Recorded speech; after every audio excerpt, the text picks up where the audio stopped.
ರಾಮ ಹರಿ ಹರಿ ಹರಿ ಕೃಷ್ಣ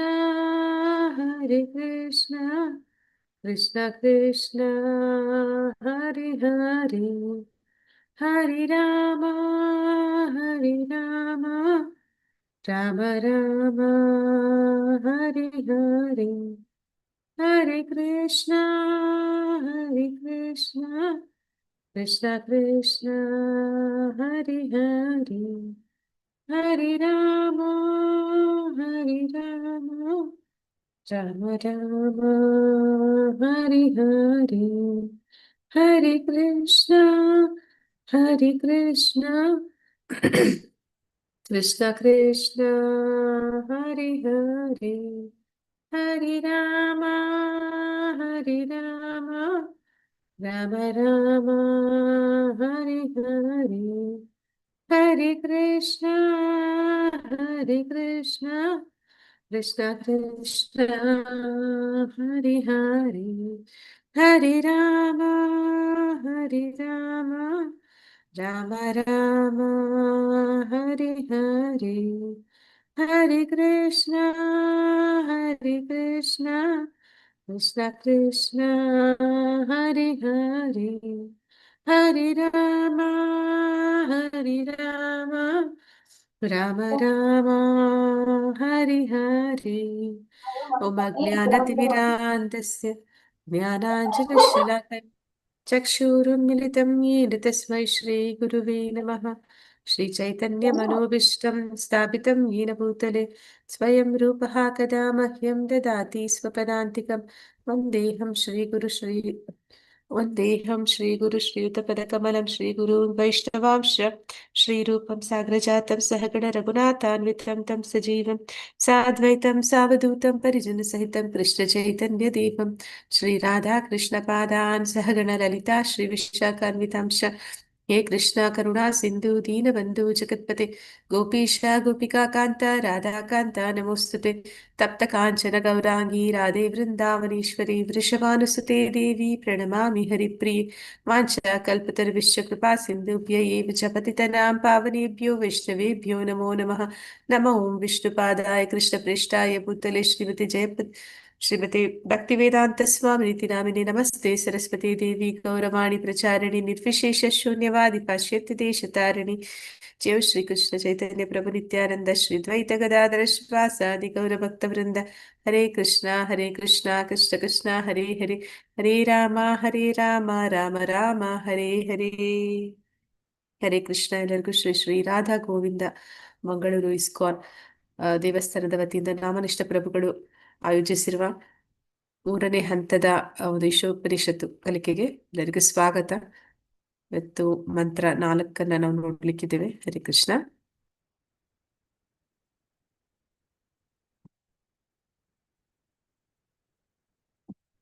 ಹರೇ ಕೃಷ್ಣ.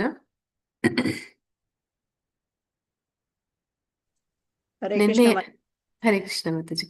ನಿನ್ನೆಯ ಒಂದು ತರಗತಿಯಲ್ಲಿ ನಾವು ಮಂತ್ರ 3ರಲ್ಲಿ ಯಾವ ವಿಚಾರವನ್ನು ತಿಳ್ಕೊಂಡ್ವಿ ಅಂತ ಯಾರಾದ್ರೂ ನೆನಪಿಸ್ಕೊಂಡ್ರೆ ನಾವು ಮುಂದುವರ್ಸೋಣ ಇವತ್ತಿಂದು. ಹರೇ ಕೃಷ್ಣ. ಹೇಳ್ತೀರಾ? ಹರೇ ಕೃಷ್ಣ ಮಾತಾಜಿ. ಹಾ ಮಾತಾಜಿ. ಮಾತಾಜಿ, ನಾನು ಪ್ರಾರ್ಥನೆಯಿಂದ ಹೇಳ ಮಾತಾಜಿ. ಫಸ್ಟ್ ಇಂದ ಹಾ ಮಾತಾಜಿ, ಹೇಳಿ ಮಾತಾಜಿ. ಮಾತಾಜಿ, ಫಸ್ಟ್ ಪ್ರಾರ್ಥನೆಯಲ್ಲಿ ಭಗವಂತನು ಪೂರ್ಣನಾದವನು ಮತ್ತು ಪರಿಪೂರ್ಣನು ಮತ್ತು ಸಂಪೂರ್ಣನು. ಆ ಭಗವಂತನಿಂದ ಪ್ರತಿಯೊಂದು ಏನಾದ್ರೂ ಬರ್ಲಿ, ಅದು ಭಗವಂತನು ಯಾವತ್ತೂ ಅಪರಿಪೂರ್ಣ ಇರಲ್ಲ, ಯಾವಾಗೂನು ಸಂಪೂರ್ಣನಾಗೆ ಇರ್ತಾನೆ ಅಂತ ಅರ್ಥ ಆಯ್ತು. ಮತ್ತೆ 2ನೇ ಮಂತ್ರದಲ್ಲಿ ಬಂದು ಈಶಾವಾಸ್ಯಂ ಇದಂ ಸರ್ವಂ ಯತ್ಕಿಂಚ ಜಗತ್ಯಾಂ ಜಗತ್ ಅದು ಬಂದು ಏನಂತಂದ್ರೆ ಎಲ್ಲ ಕೃಷ್ಣನಿಗೆ, ಎಲ್ಲ ಭಗವಂತನಿಗೆ ಸೇರಿದ್ದು. ಈ ಜಗತ್ತಿನಲ್ಲಿ ಏನೇನಿದೆ ಅದೆಲ್ಲ ಭಗವಂತನ ನಿಯಂತ್ರಣದಲ್ಲಿದೆ. ಅದು ನಮ್ಮ ಪಾಲಿಗೆ ಏನ್ ಬರುತ್ತೋ ಅದು ಅಂತಂದ್ರೆ, ನಾವಿವಾಗ ಭೌತಿಕ ಜಗತ್ತಿನಲ್ಲಿ ಬೇರೆಯವ್ರಿಗೆ ಸೇರಿದ್ದನ್ನ ನಾವು ಅನುಭವಿಸ್ಬಾರ್ದು. ನಮ್ಮ ಪಾಲಿಗೆ ಏನ್ ಬರುತ್ತೋ ಅಂತಂದ್ರೆ, ಇವಾಗ ಒಂದು ಕೆಲಸ ಮಾಡಿದ್ರೆ ಯಾವ ತರ ನಮ್ಗೆ ಸಂಬಳ ಕೊಡ್ತಾರ, ಕೂಲಿ, ಆ ತರ ನಮ್ಗೆ ಪಾಲಿಗೆ ಬಂದಿದ್ದನ್ನ ಮಾತ್ರ ನಾವು ಅನುಭವಿಸ್ಬೇಕು ಅಂತ ಅರ್ಥ ಆಯ್ತು. ಮತ್ತೆ 2ನೇ ಮಂತ್ರದಲ್ಲಿ ಬಂದು ಏನ್ ಹೇಳ್ತಾ ಇದಾರೆ ಅಂತಂದ್ರೆ, ಆ ಇದು ಆ ಈಶಾವಾಸ್ಯ ತತ್ವವನ್ನ ಅಳವಡಿಸ್ಕೊಂಡ್ರೆ ನಾವು ಯಾವ ತರ ಜೀವನ ಮಾಡ್ತೀರಿ ಅಂತ ಗೊತ್ತಾಯ್ತು. ಮತ್ತೆ ಇದು ಅಕರ್ಮದಲ್ಲಿ ನಾವು ಕೆಲಸ ಮಾಡ್ಬೇಕು. ಈಶಾವಾಸ್ಯ ತತ್ವ ಅಂತಂದ್ರೇನೆ ಅಕರ್ಮದಲ್ಲಿ ಕೆಲಸ ಮಾಡೋದು, ಭಗವಂತನಿಗೆ ಬೇಕಾಗಿರೋಂತ ಕೆಲಸ ಮಾಡೋದು, ಭಗವಂತನಿಗೆ ಇಷ್ಟ ಆಗಿರೋಂತ ಕೆಲಸ ಮಾಡೋದು ಅಂತ. ಅದು ಬಂದು ಏನಾಗುತ್ತೆ ಅಂತಂದ್ರೆ ನಮ್ಮ ಇದು ಬ್ಯಾಲೆನ್ಸ್ ಅಲ್ಲಿ ಪುಣ್ಯ ಕರ್ಮನೂ ಇರಲ್ಲ, ಪಾಪ ಕರ್ಮನೂ ಇರಲ್ಲ ನಮ್ಗೆ. ಆ ತರ ಕರ್ಮ ಮಾಡಿದ್ರೆ, ಈಶಾವಾಸ್ಯ ತತ್ವವನ್ನ ಅಳವಡಿಸಿಕೊಂಡು ಮಾಡಿದ್ರೆ ಅವಾಗ ನಮ್ಮ ಅಕೌಂಟ್ ಬಂದು ಝೀರೋ ಬ್ಯಾಲೆನ್ಸ್ ಆಗುತ್ತೆ. ಈ ಜನನ ಮರಣ ಚಕ್ರಗಳಿಂದ ನಮ್ಗೆ ಬಿಡುಗಡೆ ಸಿಗುತ್ತೆ. ನಾವು ಭಗವಂತನ ಧಾಮವನ್ನ ಸೇರ್ಬೋದು ಮಾತಾಜಿ. ಮತ್ತೆ 3ನೇ ಮಂತ್ರದಲ್ಲಿ ಬಂದು ಏನ್ ಹೇಳ್ತಾ ಇದ್ದಾರೆ ಅಂತಂದ್ರೆ, ಆ ತತ್ವವನ್ನ ಅಳವಡಿಸಿಕೊಳ್ಳದೇ ಇರೋರು ಬಗ್ಗೆ ಹೇಳ್ತಾ ಇದ್ದಾರೆ. ಅವರು ಆತ್ಮಕ್ಕೆ ಸಾವಿಲ್ಲ, ಅದು ಶಾಶ್ವತವಾದದ್ದು ಅಂತಂದ್ರೂನು ಅವರು ಒಂಥರ ಆತ್ಮಘಾತಿಗಳು ಅಂತಾನೆ ಹೇಳಿದ್ದಾರೆ. ಅವರು ಇನ್ನೂ ಕೀಳು ಈ ಭೂಮಿಯಲ್ಲೇ ಅಲ್ಲ, ಇನ್ನೂ ಭೂಮಿಗಿಂತ ಕೆಳಮಟ್ಟಗಳು ಯಾವ್ದು ಅತಳ, ಸುತಳ, ಪಾತಾಳ, ಅಂಧೋತ್ತಮ ಪ್ರದೇಶಗಳು ಅಂತ ಹೇಳ್ತಾರಲ್ಲ, ಅಲ್ಲಿ ಕೂಡ ಅವ್ರಿಗೆ ಜನ್ಮ ಸಿಕ್ಬೋದು ಅಂತ ಅರ್ಥ ಆಯ್ತು ಮಾತಾಜಿ. ಹರೇ ಕೃಷ್ಣ ಮಾತಾಜಿ. ಹರಿ ಬೋಲ್ ಮಾತಾಜಿ, ಹರಿ ಬೋಲ್. ಇಲ್ಲಿವರೆಗೂ ಈಶೋಪನಿಷತ್ತು ನೀವು ಪಕ್ಕಾ ಪರ್ಫೆಕ್ಟ್ ಆಗಿ ಅರ್ಥ ಮಾಡ್ಕೊಂಡಿದ್ದೀರಾ. ಸೊ ಈಗ 4ನೇ ಮಂತ್ರವನ್ನ ನೋಡೋಣ ಇವತ್ತಿಂದ. ಅಂದ್ರೆ ಮಾತಾಜಿ ಹೇಳಿದ ಹಾಗೆ ಯಾರು ಈಶಾವಾಸ್ಯ ತತ್ವವನ್ನ ಅಳವಡಿಸ್ಕೊಡೋದಿಲ್ಲ ಅವರನ್ನ ಅಜ್ಞಾನಿಗಳು, ಅಸುರರು ಅಂತ ಕರೀತಾರೆ. ಅಂತವ್ರು ಏನ್ ಮಾಡ್ತಾರೆ, ಆತ್ಮಕ್ಕೆ ಗ್ಲಾನಿ ಅಂದ್ರೆ ಆತ್ಮಹತ್ಯೆ ಅಂತಂದ್ರೆ ಅದನ್ನ ಸಾಯಿಸೋದಕ್ಕೆ ಸಾಧ್ಯ ಇಲ್ಲ, ಆದ್ರೆ ಅದಕ್ಕೆ ಪತನ ಆಗೋದಕ್ಕೆ ಸಾಧ್ಯ ಇದೆ. ಅಂತಹ ಪತನವನ್ನ ಕೊಡ್ತಾರೆ. ಮನುಷ್ಯ ಜನ್ಮ ಅಪರೂಪಕ್ಕೆ ಸಿಗುವಂತದ್ದು. ಅದರಿಂದ ನಾವು ಮೇಲೆದ್ದು ಅದನ್ನ ಪ್ರಯೋಜನ ಪಡ್ಕೊಂಡು ಭಗವಂತನ ಧಾಮಕ್ಕೆ ಹೋಗ್ದಿರಾ ಮತ್ತೆ ಒಂದು ಜನ್ಮ ಮೃತ್ಯು ಜರಾವ್ಯಾಧಿ ಚಕ್ರದಲ್ಲಿ ಸಿಕ್ಕೊಂಡು ಮತ್ತೆ ಮತ್ತೆ ಪ್ರಾಣಿಗಳಾಗಿ, ಕ್ರಿಮಿಕೀಟಗಳಾಗಿ ಮತ್ತೆ 84 ಲಕ್ಷ ಯೋನಿಗಳನ್ನ ದಾಟಿ ಮತ್ತೆ ಮತ್ತೆ ನಾವು ಮನುಷ್ಯ ಜನ್ಮಕ್ಕೆ ಬಂದು ಅದನ್ನ ಸದುಪಯೋಗ ಪಡಿಸ್ಕೊಂಡಿರೋ ಹೋದ್ರೆ ಅದನ್ನ ಅಲ್ಲಿ ಹೇಳ್ತಾ ಇದ್ದಾರೆ. ಓಕೆ, ಈಗ ಮಂತ್ರ 4. ಅನೇಜದೇಕಂ ಮನಸೋ ಜವಿಯೋ ನೈನ ದೇವ ಆಪ್ನುವನ್ ಪೂರ್ವಂ ಹರ್ಷತ್ ತದ್ಧವತೋ ಅನ್ಯಾ ಅನ್ಯಾನ ತೇತಿ ತಿಷ್ಟತ್ ತಸ್ಮಿನ್ನಪೋ ಮಾತರಿಶ್ವ ದದಾತಿ. ಅನೇಜದೇಕಂ ಮನಸೋ ಜವಿಯೋ ನೈನ ದೇವ ಆಪ್ನುವನ್ ಪೂರ್ವಂ ಹರ್ಷತ್ ತದ್ಧವತೋ ಅನ್ಯಾನ ತೇತಿ ತಿಷ್ಟತ್ ತಸ್ಮಿನ್ನಪೋ ಮಾತರಿಶ್ವಾ ದದಾತಿ. ಯಾರಾದ್ರೂ ಓದ್ತೀರಾ? ಹರೇ ಕೃಷ್ಣ. ಹರೇ ಕೃಷ್ಣ. ಓದ್ಲಾ ಮಾತಾಜಿ? ಟ್ರೈ ಹಾ ಮಾಡ್ತೀನಿ. ಹಾ ಮಾತಾಜಿ. ಅನೇಜದೇಕಂ ಮನಸೋ ಜವಿಯೋ ನೈನ ದೇವ ಆಪ್ನವನ್ ಪೂರ್ವಂ ಹರ್ಷತ್ ತದ್ಧಾವತೋ ಜ್ಞಾನತೇತಿ ತಿಷ್ಟತ್ ತಸ್ಮಿನ್ನಾಪೋ ಮಾತರಿಶ್ವಾ ದದಾತಿ. ಹರೇ ಕೃಷ್ಣ. ಹರೇ ಕೃಷ್ಣ ಮಾತಾಜಿ. ಇನ್ಯಾರಾದ್ರೂ ಓದ್ತೀರಾ? ಹರೇ ಕೃಷ್ಣ ಮಾತಾಜಿ. ಓದ್ಲಾ ಮಾತಾಜಿ? ಹಾ ಮಾತಾಜಿ. ಅನೇಜದೇಕಂ ಮನಸೋ ಜೀವಿಯೋ ನೈನ ದೇವ ಅಪ್ನುವಾನ್ ಪೂರ್ವಂ ಹರ್ಷತ್ ತದ್ದಾವತೋನ್ಯ ನತ್ಯೇತಿ ತಿಷ್ಟತ್ ತಸ್ಮಿನ್ನವೋ ಮಾತರಿಶ್ವ ದದಾತಿ. ಹರೇ ಕೃಷ್ಣ ಮಾತಾಜಿ. ಹರೇ ಕೃಷ್ಣ ಮಾತಾಜಿ. ಮತ್ತೆ ಯಾರಾದ್ರೂ ಓದ್ತೀರಾ? ನಾನು ಓದ್ತೀನಿ ಮಾತಾಜಿ. ಹಾ ಮಾತಾಜಿ, ಓದಿ ಮಾತಾಜಿ. ಅನೇಜದೇಕಂ ಮನಸೋ ಜೀವಿಯೋ ನೈನದ್ದೇವ ಹಪ್ನುವನ್ ಪೂರ್ವಂ ಅರ್ಷತ್ ತದಾವತೋ ನ್ಯಾನ್ಯತೇತಿ ತಿಷ್ಟತ್ ತಸ್ಮಿನ್ನಾಪೋ ಮಾದರಿಶ್ವ ದಾದತಿ. ಧನ್ಯವಾದಗಳು ಮಾತಾಜಿ. ಅರ್ಥ ಯಾರಾದ್ರೂ ಓದ್ತೀರಾ?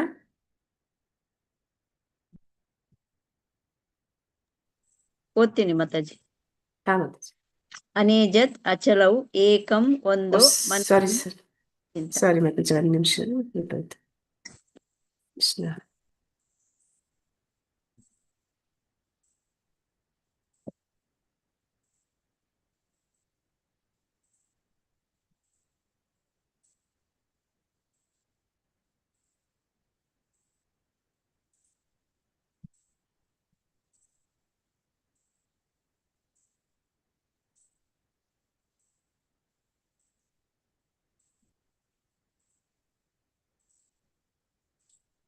ಹಾ ಮಾತಾಜಿ.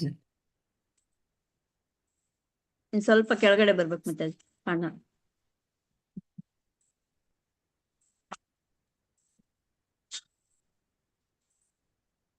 ಕಾಣ್ತಿದ್ದೀರಿ ಮಾತಾಜಿ?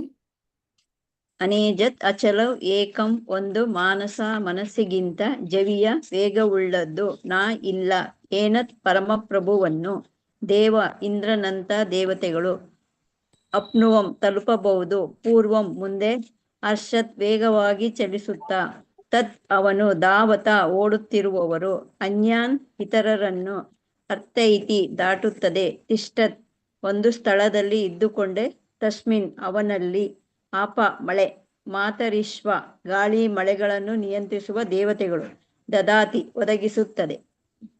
ಹರೇ ಕೃಷ್ಣ ಮಾತಾಜಿ. ಹರೇ ಕೃಷ್ಣ ಮಾತಾಜಿ. ಅನುವಾದ.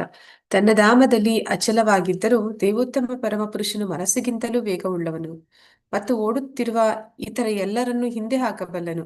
ಪ್ರಬಲರಾದ ದೇವತೆಗಳು ಅವರನ್ನು ಸಮೀಪಿಸಲಾರರು. ಒಂದೇ ಸ್ಥಳದಲ್ಲಿ ಇದ್ದರೂ ಅವನು ಗಾಳಿ ಮಳೆಗಳನ್ನು ಕೊಡುವ ಎಲ್ಲರನ್ನೂ ನಿಯಂತ್ರಿಸುವನು.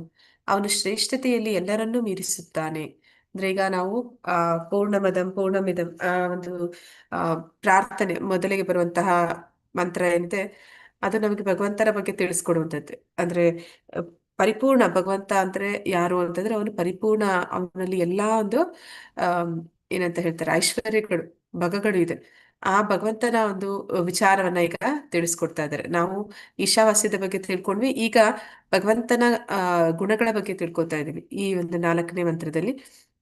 ಅಂದ್ರೆ ಭಗವಂತ ಅಂದ್ರೆ ಹೇಗೆ ಅಂತ, ಭಗವಂತ ಅಂದ್ರೆ ಯಾರು, ಯಾವ ರೀತಿ ಇರ್ತಾನೆ ಅಂತ ಅವನನ್ನ ನಾವು ನಮ್ಮ ಒಂದು ಈ ಏನಂತ ಹೇಳ್ತಾರೆ ಚಿಕ್ಕ ಒಂದು ಭೌತಿಕ ದೇಹದಿಂದ ಅಥವಾ ಅದೊಂದು ಒಂದು ಮೆದುಳಿನಿಂದ ಅವನನ್ನ ಅಳಿಲಿಕ್ಕೆ ಸಾಧ್ಯ ಇಲ್ಲ ಅಂತ. ಹಾಗೆ ಅವನನ್ನ ತಿಳಿಬೇಕು ಅಂತಂದ್ರೆ ನಾವು ಹೇಗೆ ಸಾಧ್ಯ? ಹರೇ ಕೃಷ್ಣ. ಭಗವಂತನನ್ನ ನಾವು ಹೇಗೆ ಅರ್ಥ ಮಾಡ್ಕೊಳ್ಳೋಕೆ ಸಾಧ್ಯ? ಅವನನ್ನ ಕಾಣಕ್ಕಾಗುತ್ತ ಕಣ್ಣಿನಿಂದ? ಇಲ್ಲ ಮಾತಾಜಿ. ಮತ್ತೆ ಅವನನ್ನ ನಾವು ಹೇಗೆ ತಿಳ್ಕೊಳ್ಳುವಂಥದ್ದು? ಮತ್ತೆ ಶಬ್ದದ ಮೂಲಕ, ಅಂದ್ರೆ ಕಿವಿ ಅವ್ರ ಬಗ್ಗೆ ಕೇಳೋದ್ರ ಮೂಲಕ, ಭಗವಂತನ ಬಗ್ಗೆ ಕೇಳೋದ್ರ ಮೂಲಕ ನಾವು ತಿಳ್ಕೊಬೋದು ಮಾತಾಜಿ ಭಗವಂತ. ಶಾಸ್ತ್ರಗಳ ಮೂಲಕ ಅವನನ್ನ ತಿಳ್ಕೊಳ್ಳಿಕ್ಕೆ ನಮ್ಮ ಕಿವಿಗಳ ಮೂಲಕ ನಾವು ಪ್ರಭುಪಾದ್ರು ಹೇಳ್ತಾರೆ ನಾವು ಅವನನ್ನ ತಿಳ್ಕೊಬಹುದು ಅಂತ.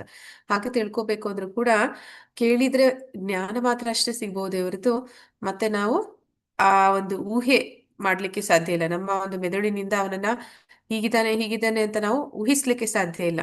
ಅವನ ಭಕ್ತಿ ಕಾರ್ಯದಲ್ಲಿ ನಾವು ತೊಡಗಿದಾಗ ಭಗವಂತ ಅವನ ಅವ್ಯಾಜ್ಯ ಕರುಣೆ ನಮ್ಮ ಮೇಲೆ ಇದ್ದಾಗ ಮಾತ್ರ ಅವನನ್ನ ನಾವು ಅವನಿರುವಂತೆ ಅರ್ಥ ಮಾಡ್ಕೊಳ್ಳಿಕ್ಕೆ ಸಾಧ್ಯ. ಹಾಗಿಲ್ಲ ಅಂತಂದ್ರೆ ಅವನನ್ನ ಯಾರಿಂದಲೂ ಕೂಡ, ಅಂದ್ರೆ ದೇವತೆಗಳಿಂದಲೂ ಮಹರ್ಷಿಗಳಿಂದಲೂ ಯಾರಿಂದಲೂ ಕೂಡ ಅವನನ್ನ ತಿಳ್ಕೊಳ್ಳೋದಕ್ಕೆ ಅಷ್ಟು ಸುಲಭ ಸಾಧ್ಯ ಅಲ್ಲ ಅಂತ ಅನ್ನೋದನ್ನ ನೋಡ್ತೀವಿ. ಇಲ್ಲಿ ಭಗವಂತ ಅವನು ಎಲ್ಲಿದ್ದಾನೆ? ಕೃಷ್ಣ ಎಲ್ಲಿದ್ದಾನೆ? ಎಲ್ಲೆಲ್ಲೂ ಇದ್ದಾನೆ. ಎಲ್ಲರ ಹೃದಯದಲ್ಲೂ ಇದ್ದಾನೆ, ಕಣ ಕಣದಲ್ಲೂ ಇದ್ದಾನೆ ಮಾತಾಜಿ. ಅವನ ಅಡ್ರೆಸ್ ಎಲ್ಲಿದೆ? ಅವನ ಪರ್ಮನೆಂಟ್ ಅಡ್ರೆಸ್ ಗೋಲೋಕ ಬೃಂದಾವನ ಮಾತಾಜಿ. ಅವನ ಧಾಮ ಅಂದ್ರೆ ವೈಕುಂಠ ಲೋಕಗಳಲ್ಲಿ ಭಗವಂತ ಅಲ್ಲಿ ಅಚಲವಾಗಿದ್ದಾನೆ, ಅವನು ಯಾವಾಗ್ಲೂ ಇರ್ತಾನಲ್ಲಿ. ಆದ್ರೆ ಇಲ್ಲಿ ಅದೇ ಸಮಯದಲ್ಲಿ ಅವನು ಪ್ರತಿಯೊಂದು ಅವನ ಸೃಷ್ಟಿ, ಈ ಒಂದು ಸೃಷ್ಟಿ ಎನ್ನುವಂಥದ್ದು ಅವನ ಒಂದು ಏನಂತ ಹೇಳ್ತೀವಿ ಆಧ್ಯಾತ್ಮಿಕ ಜಗತ್ತಿರ್ಬೋದು, ಈ ಭೌತಿಕ ಜಗತ್ತಿರ್ಬೋದು. ಭೌತಿಕ ಜಗತ್ತನ್ನ ಏಕಪಾದ ಅಂತಂದ್ರೆ ಕಾಲು ಭಾಗ, ಅಂದ್ರೆ ತ್ರಿಪಾದ ಅಂತ ಆ ಒಂದು ಮುಕ್ಕಾಲು ಭಾಗ ಆಧ್ಯಾತ್ಮಿಕ ಜಗತ್ತನ್ನು ಹೇಳ್ತಾರೆ. ಈ ಎಲ್ಲಾ ಜಗತ್ತು ಅವನಿಂದ ಸೃಷ್ಟಿಯಾದದ್ದು. ಪ್ರತಿಯೊಂದರಲ್ಲೂ ಕೂಡ ಅವನು ಕಣಕಣದಲ್ಲೂ ಕೂಡ ಅವನು ಇದ್ದಾನೆ. ಆದ್ರೆ ಅವನು ಹೇಗೆ ಅವನ ಭಕ್ತರ ಕೂಗಿದ ಕೂಡಲೇ ಅಲ್ಲಿಗೆ ಬರ್ತಾನೆ. ಅಂದ್ರೆ ದ್ರೌಪದಿ ವಸ್ತ್ರಾಪರಣ ಸಮಯದಲ್ಲಿ ಅವಳು ಕೂಗ್ಕೋತಾಳೆ, ಗೋವಿಂದ ಅಂದ ಕೂಡ್ಲೆ ಅವನು ಎಲ್ಲಿದ್ರು ಆ ನಿಮಿಷ ಆ ಸೆಕೆಂಡ್ ಅವನಲ್ಲಿ ಬಂದು ನಿಂತು ಬಿಡ್ತಾನೆ. ಅದೇ ರೀತಿ ಗಜೇಂದ್ರನು ಅಷ್ಟೇ, ಭಗವಂತನ ಸ್ಮರಣೆ ಮಾಡಿದ ಕೂಡಲೇ ಅವನು ಅಲ್ಲಿಗೆ ಬರ್ತಾನೆ. ಅಂದ್ರೆ ಭಗವಂತ ಎಷ್ಟು ವೇಗವಾಗಿ ಬರ್ತಾನೆ ಅನ್ನೋದಕ್ಕೆ ಇಲ್ಲಿ ಹೇಳ್ತಾ ಇದ್ದಾರೆ, ಮನಸ್ಸಿಗಿಂತಲೂ ವೇಗ ಉಳ್ಳವನು ಅಂತ. ಅಂದ್ರೆ ಯಾವುದಕ್ಕೆ ಜಾಸ್ತಿ ವೇಗ ಇದೆ? ಗಾಳಿಗೆ ಇದೆಯಾ, ಮನಸ್ಸಿಗೆ ಇದೆಯಾ? ಮನಸ್ಸಿಗೆ ಮಾತಾಜಿ. ಅದನ್ನೇ ಅರ್ಜುನ 6ನೇ ಅಧ್ಯಾಯದಲ್ಲಿ ಹೇಳ್ತಾನ, ಗಾಳಿಯನ್ನ ಬೇಕಾದ್ರೂ ನಾನು ನಿಯಂತ್ರಿಸ್ಬಿಡ್ತೀನಿ, ಮನಸ್ಸನ್ನ ನಿಯಂತ್ರಣ ಮಾಡಕ್ಕಾಗಲ್ಲ, ಯಾಕಂದ್ರೆ ಅದಷ್ಟು ಚಂಚಲ ಅಂತ ಇಲ್ಲಿ ಹೇಳ್ತಾ ಇದ್ದಾರೆ. ಭಗವಂತ ಕೃಷ್ಣ ಆ ಮನಸ್ಸಿಗಿಂತಲೂ ಕೂಡ ವೇಗವಾಗಿ ಚಲಿಸ್ತಾನೆ ಅಂತ. ಅಂದ್ರೆ ಅವನು ಎಷ್ಟು ಬೇಗ ಬರ್ತಾನೆ ಅನ್ನುವಂಥದ್ದು. ಅಂದ್ರೆ ಈಗ ಕೂತಲ್ಲಿ ನಾವು ಏನಾದ್ರೂ ಒಂದು ಯಾವ್ದಾದ್ರು ಒಂದು ಹಿಮಾಲಯ ಅಂತಂದ್ರೆ ನಾವು ಅದನ್ನ ಸ್ಮರಣೆ ಮಾಡ್ಬೋದು, ನಮ್ಮ ಮನಸ್ಸಲ್ಲಿಗೆ ಹೋಗಿ ಬರ್ಬೋದು. ಆದ್ರೆ ಅದಕ್ಕಿಂತಲೂ ವೇಗವಾಗಿ ಭಕ್ತನ ಕೂಗಿಗೆ ಭಗವಂತ ಅವನು ಪ್ರತ್ಯಕ್ಷನಾಗ್ತಾನೆ ಅಂತ. ಓಡುತ್ತಿರುವ ಇತರ ಎಲ್ಲರನ್ನೂ ಹಿಂದೆ ಹಾಕಬಲ್ಲ. ಅಂದ್ರೆ ಭಗವಂತ ನಿರಾಕಾರವಾದಿಗಳು ಏನಂತ ಹೇಳ್ತಾರೆ, ಭಗವಂತನಿಗೆ ರೂಪ ಇಲ್ಲ, ಭಗವಂತನಿಗೆ ಇಂದ್ರಿಯಗಳಿಲ್ಲ ಅಂತ ಹೇಳ್ತಾರೆ. ಅಂದ್ರೆ ಓಡುತ್ತಾ ಇದ್ದಾನೆ ಅಂತಂದ್ರೆ ಅವನಿಗೆ ಕಾಲುಗಳು ಇರ್ಬೇಕಲ್ವಾ. ಹಾಗೆ ಇಲ್ಲಿ ಹೇಳ್ತಾ ಇರುವಂತದ್ದು ಭಗವಂತ ಸಾಕಾರ ರೂಪ, ಅವನು ಯಾವ್ದೆಲ್ಲ ಓಡುವಂಥದ್ದಿದೆ ಅದಕ್ಕಿಂತ ವೇಗವಾಗಿ ಓಡಬಲ್ಲ, ಅಷ್ಟು ವೇಗವಾಗಿ ಅವನು ಬರಬಲ್ಲ ಅಂತಲ್ಲಿ. ಅವನು ಸರ್ವತಂತ್ರ ಸ್ವತಂತ್ರ, ಅವನು ಏನ್ ಬೇಕಾದ್ರೂ ಮಾಡಬಲ್ಲ, ಅವನು ಸರ್ವಶಕ್ತ, ಅವನು ಯಾರ ಮೇಲೂ ಕೂಡ ಅವಲಂಬಿತನೂ ಅಲ್ಲ. ಪ್ರಬಲರಾದ ದೇವತೆಗಳು ಅವನನ್ನು ಸಮೀಪಿಸಲಾರರು. ಅಂದ್ರೆ ಅನೇಕ ಜನ ಯಾರೆಲ್ಲ ದೇವತೆಗಳಿದ್ದಾರೆ, ಹರೇ ಕೃಷ್ಣ, ದೇವತೆಗಳು ಅಂದ್ರೆ ಯಾರೆಲ್ಲ ಹೆಸರಿಸ್ತೀರಾ ಯಾರಾದ್ರು? ಈಶ್ವರ, ಬ್ರಹ್ಮ, ಹಾ ಮಾತಾಜಿ. ಇಂದ್ರ, ಹಾ ಅವ್ರನ್ನೆಲ್ಲರನ್ನು ವಾಯು ವಾಯು, ಅಗ್ನಿ, ಹೌದು ಮಾತಾಜಿ. ಗಣೇಶ ಎಲ್ಲರೂ ಈ ದೇವತೆಗಳು. ಇವ್ರು ಯಾರು ಕೂಡ ಅವನ ವೇಗಕ್ಕೆ ಸರಿಸಮಾನವಾಗಿ ಅವನನ್ನ ಹತ್ರ ಕೂಡ ಹೋಗೋದಕ್ಕೆ ಸಾಧ್ಯ ಇಲ್ಲ ಅಂತ ಹೇಳಿ ಹೇಳ್ತಾ ಇದ್ದಾರೆ. ಒಂದೇ ಸ್ಥಳದಲ್ಲಿ ಇದ್ದರೂ ಅವನು ಗಾಳಿ ಮಳೆಗಳನ್ನು ಕೊಡುವ ಎಲ್ಲರನ್ನೂ ನಿಯಂತ್ರಿಸುವನು. ಅಂದ್ರೆ ಅವರು ಧಾಮದಲ್ಲಿ ಇದ್ರೂ ಕೂಡ ಈ ಎಲ್ಲ ದೇವತೆಗಳನ್ನು ಅವನು ನಿಯಂತ್ರಣದಲ್ಲಿ ಇಟ್ಕೊಂಡಿದ್ದಾನೆ. ಆ ದೇವತೆಗಳು ಅವನ ಒಂದು ಇಚ್ಛೆಗೆ ಅನುಗುಣವಾಗಿ ಅವರು ಎಲ್ಲವನ್ನೂ ಕಾರ್ಯಗಳನ್ನ ಮಾಡ್ತಾ ಇದ್ದಾರೆ ಅಂತ ಹೇಳಿ ಹೇಳ್ತಾ ಇದ್ದಾರೆ. ಅವನು ಶ್ರೇಷ್ಠತೆಯಲ್ಲಿ ಎಲ್ಲರನ್ನೂ ಮೀರಿಸುತ್ತಾನೆ. ಅಂದ್ರೆ ಎಲ್ಲರಿಗಿಂತ ದೇವೋತ್ತಮ ಪರಮ ಪುರುಷ ಅಂತಂದ್ರೆ ಅದು ಕೃಷ್ಣ. ಅವನಿಗಿಂತ ಸರಿಸಮಾನರು ಅಸಮಾನದವು ಅಂತ ಹೇಳ್ತಾರೆ. ಅವನಿಗೆ ಸಮಾನರಾದವರು ಯಾರು ಇರೋದಕ್ಕೆ ಸಾಧ್ಯ ಇಲ್ಲ. ಅದಕ್ಕಾಗಿಯೇ ಹೇಳುವಂಥದ್ದು ಆ ಒಂದು 10ನೇ ಅಧ್ಯಾಯದ 2ನೇ ಶ್ಲೋಕದಲ್ಲಿ, ದೇವತೆಗಳು ಮಹರ್ಷಿಗಳು ನನ್ನನ್ನು ಅರ್ಥ ಮಾಡ್ಕೊಳ್ಳೋಕೆ ಸಾಧ್ಯ ಇಲ್ಲ. ಯಾಕೆ ಅಂದ್ರೆ ಅವರೆಲ್ಲರಿಗೂ ಮೂಲದಲ್ಲಿ ಯಾರು ಅವರನ್ನೆಲ್ಲ ಸೃಷ್ಟಿ ಮಾಡಿದವರೇ ಸ್ವತಃ ಭಗವಂತ. ಅಂದ್ರೆ ಈಗ ನಿಮಗೆ ನಿಮ್ಮ ತಂದೆಯ ಬಗ್ಗೆ ಪರಿಪೂರ್ಣವಾಗಿ ಗೊತ್ತಿರೋದಕ್ಕೆ ಸಾಧ್ಯ ಇದೆಯಾ? ಅಂದ್ರೆ ನೀವು ಹುಟ್ಟು ಒಂದು ಕೆಲವು ವರ್ಷಗಳಾಗಿದೆ ಅಷ್ಟೇ, ಆದ್ರೆ ನಿಮ್ಮ ತಂದೆಯ ಬಗ್ಗೆ ಪರಿಪೂರ್ತಿಯಾಗಿ ನೀವು ತಿಳ್ಕೊಳ್ಳಿಕ್ಕೆ ಹೇಗೆ ಸಾಧ್ಯ ಆಗುತ್ತೆ? ನಮ್ಮ ತಾಯಿ ಹತ್ರ ಕೇಳ್ಬೇಕು, ಇಲ್ಲ ನಮ್ಮ ಹಿರಿಯರು ಯಾರಾದ್ರೂ ಇದ್ರೆ, ನಿಮ್ ತಂದೆ ಹೀಗ್ ಮಾಡ್ತಾ ಇದ್ರು, ಹಾಗ್ ಸಣ್ಣವ್ರಿಗೆ ಆತರ ತಿಳ್ಕೊಬೇಕಷ್ಟೇ. ಹಾ ಮಾತಾಜಿ. ಅಂದ್ರೆ ಈಗ ಸ್ವತಃ ಆ ತಂದೆ ಹೇಳ್ಕೋಬಹುದು, ಇಲ್ಲ ತಂದೆನ ತಿಳಿದವರು ಹೇಳ್ಬೋದು. ಹಾಗೆ ಸ್ವತಃ ಕೃಷ್ಣ ನಮ್ಗೆ ತಿಳಿಸ್ಕೊಡ್ಬೋದು ಶಾಸ್ತ್ರಗಳ ಮೂಲಕ, ಇಲ್ಲಾಂದ್ರೆ ಆ ಭಗವಂತನನ್ನ ತಿಳಿದವರು ಅಂದ್ರೆ ಗುರುಗಳ ಮೂಲಕ ನಾವು ಅವನನ್ನ ತಿಳಿಬಹುದು.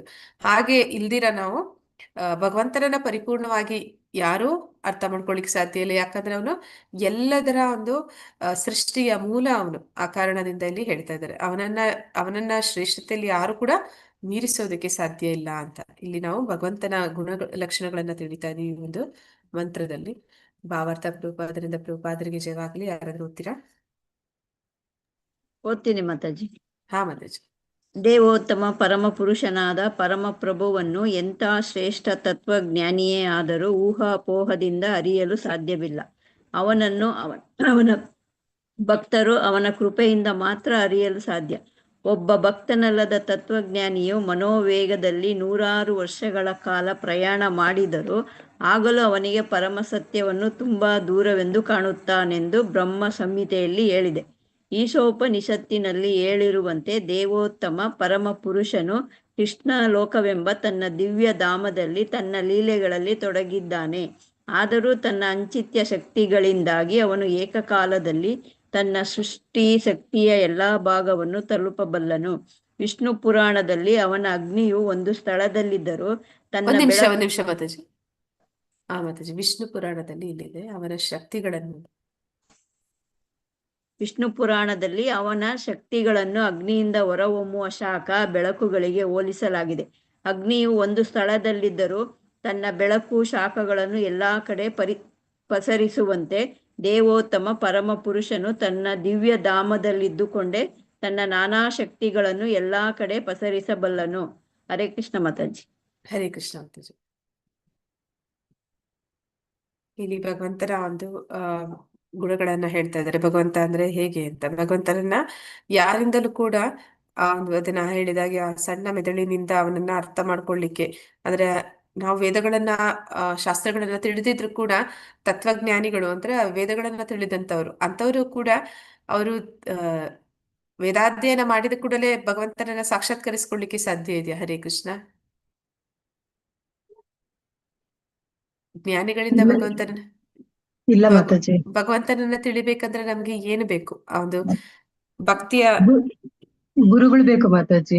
ಗುರುಗಳ ಮುಖಾಂತರ ನಾವು ತಿಳ್ಕೊಬಹುದು, ಇಲ್ಲ ಭಕ್ತಿನೂ ಇರ್ಬೇಕು. ಅಂದ್ರೆ ಈ ಒಂದು ಯೋಗ ಲ್ಯಾಡರ್ ಬಗ್ಗೆ ಹೇಳ್ತೀವಲ್ಲ, ಅಲ್ಲಿ ಕರ್ಮಯೋಗ, ಜ್ಞಾನ ಯೋಗ, ಅಷ್ಟಾಂಗ ಯೋಗ, ಈ ಎಲ್ಲಾ ಯೋಗಗಳಿಗಿಂತ ಮುಖ್ಯವಾಗಿ ಪರಮಾತ್ಮನನ್ನ ಪಡಿಬೇಕಂದ್ರೆ ಯಾವ ಯೋಗ ಬೇಕು ನಮ್ಗೆ? ಭಕ್ತಿ ಯೋಗ ಬೇಕು ಮಾತಾಜಿ. ಅದನ್ನೇ ಯೋಗ. ಇಲ್ಲಿ ಹೇಳ್ತಾ ಇದ್ದಾರೆ. ತತ್ವಜ್ಞಾನಿಗಳು ಅಂದ್ರೆ ಜ್ಞಾನಿಗಳು, ಅಂದ್ರೆ ಎಲ್ಲಾ ವೇದಗಳ ಅಧ್ಯಯನ ಮಾಡಿದವರು ಅಂತವರು ಕೂಡ ಅವರ ಒಂದು ಊಹೆಗಳಿಂದ ಅವನನ್ನ ತಿಳ್ಕೊಳ್ಳಿಕ್ಕೆ ಸಾಧ್ಯ ಆಗುದಿಲ್ಲ. ಆದ್ರೆ ಅವನನ್ನ ಯಾರು ತಿಳಿಯೋದಕ್ಕೆ ಸಾಧ್ಯ ಅಂದ್ರೆ ಅವನ ಭಕ್ತರು. ಹೇಗೆ ತಿಳಿಯಕ್ಕೆ ಸಾಧ್ಯ ಅಂದ್ರೆ ಭಗವಂತನ ಕೃಪೆಯಿಂದ, ಅವ್ಯಾಜ್ಯ ಕರುಣೆ, ಭಗವಂತನ ಕರುಣೆ ಭಕ್ತರ ಮೇಲಿದೆ. ಅಂತಹ ಭಕ್ತರು ಮಾತ್ರ ಅವನನ್ನ ಅರ್ಥ ಮಾಡ್ಕೊಳ್ಳಿಕ್ಕೆ ಸಾಧ್ಯ ಆಗುತ್ತೆ. ಆ ರೀತಿ ಭಕ್ತನಲ್ಲದೆ ಒಂದು ಜ್ಞಾನಿ ಆದವನು, ಅಂದ್ರೆ ಅವನಿಗೆ ಎಷ್ಟೇ ಒಂದು ಸಿದ್ಧಿಗಳು ಕೂಡ ಪಡೆದಿರ್ಬೋದು, ಅಂತ ಅವನು ಎಷ್ಟೇ ವರ್ಷಗಳ ಕಾಲ ಅವನು ತಪಸ್ ಮಾಡಿರ್ಬೋದು ಅಥವಾ ವೇದಾಧ್ಯಯನ ಮಾಡಿರ್ಬೋದು, ಇನ್ನೇನೇ ಮಾಡಿರ್ಬೋದು, ಆದ್ರೆ ಅವನು ಭಕ್ತಿ ಕಾರ್ಯದಲ್ಲಿ ತೊಡಗದೆ ಇದ್ರೆ, ಭಗವಂತನ ಅವ್ಯಾಜ್ಯ ಕರುಣೆ ಅವನಿಗೆ ಸಿಗದೆ ಹೋದ್ರೆ ಅವನು ಏನೇ ಮಾಡಿದ್ರು ಕೂಡ ಪರಮಾತ್ಮನನ್ನ ತಿಳಿಲಿಕ್ಕೆ ಸಾಧ್ಯ ಇಲ್ಲ ಅನ್ನೋದನ್ನಲ್ಲಿ ಹೇಳ್ತಾ ಇದ್ದಾರೆ.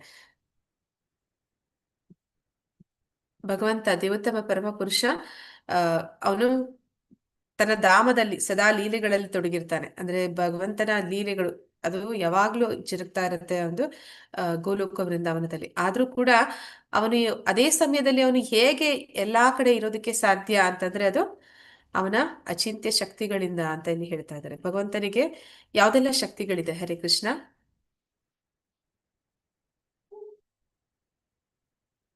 ಭಗವಂತನಿಗೆ ಯಾವ್ಯಾವ ಶಕ್ತಿಗಳಿದೆ?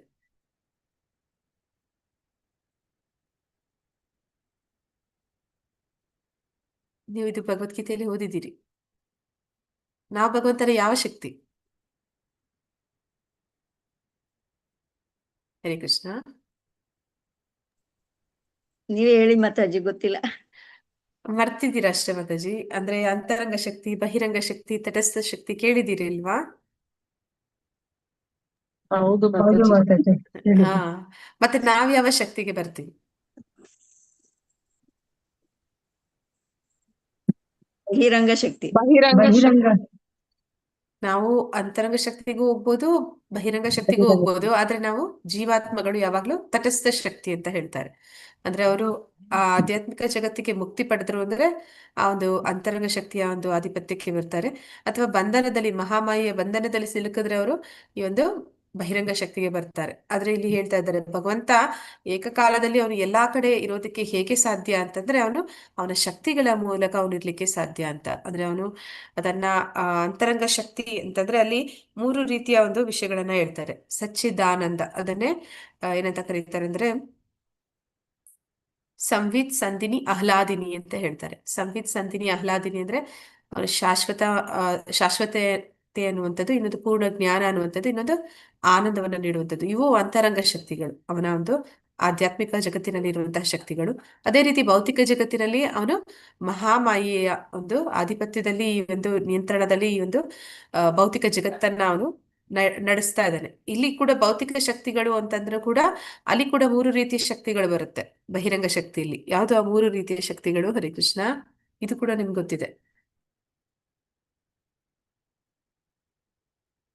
ಈ ಭೌತಿಕ ಜಗತ್ತು 3 ರೀತಿಯ ಯಾವ ಒಂದು ಶಕ್ತಿಗಳು ನಿಯಂತ್ರಣ ಮಾಡ್ತಿದೆ?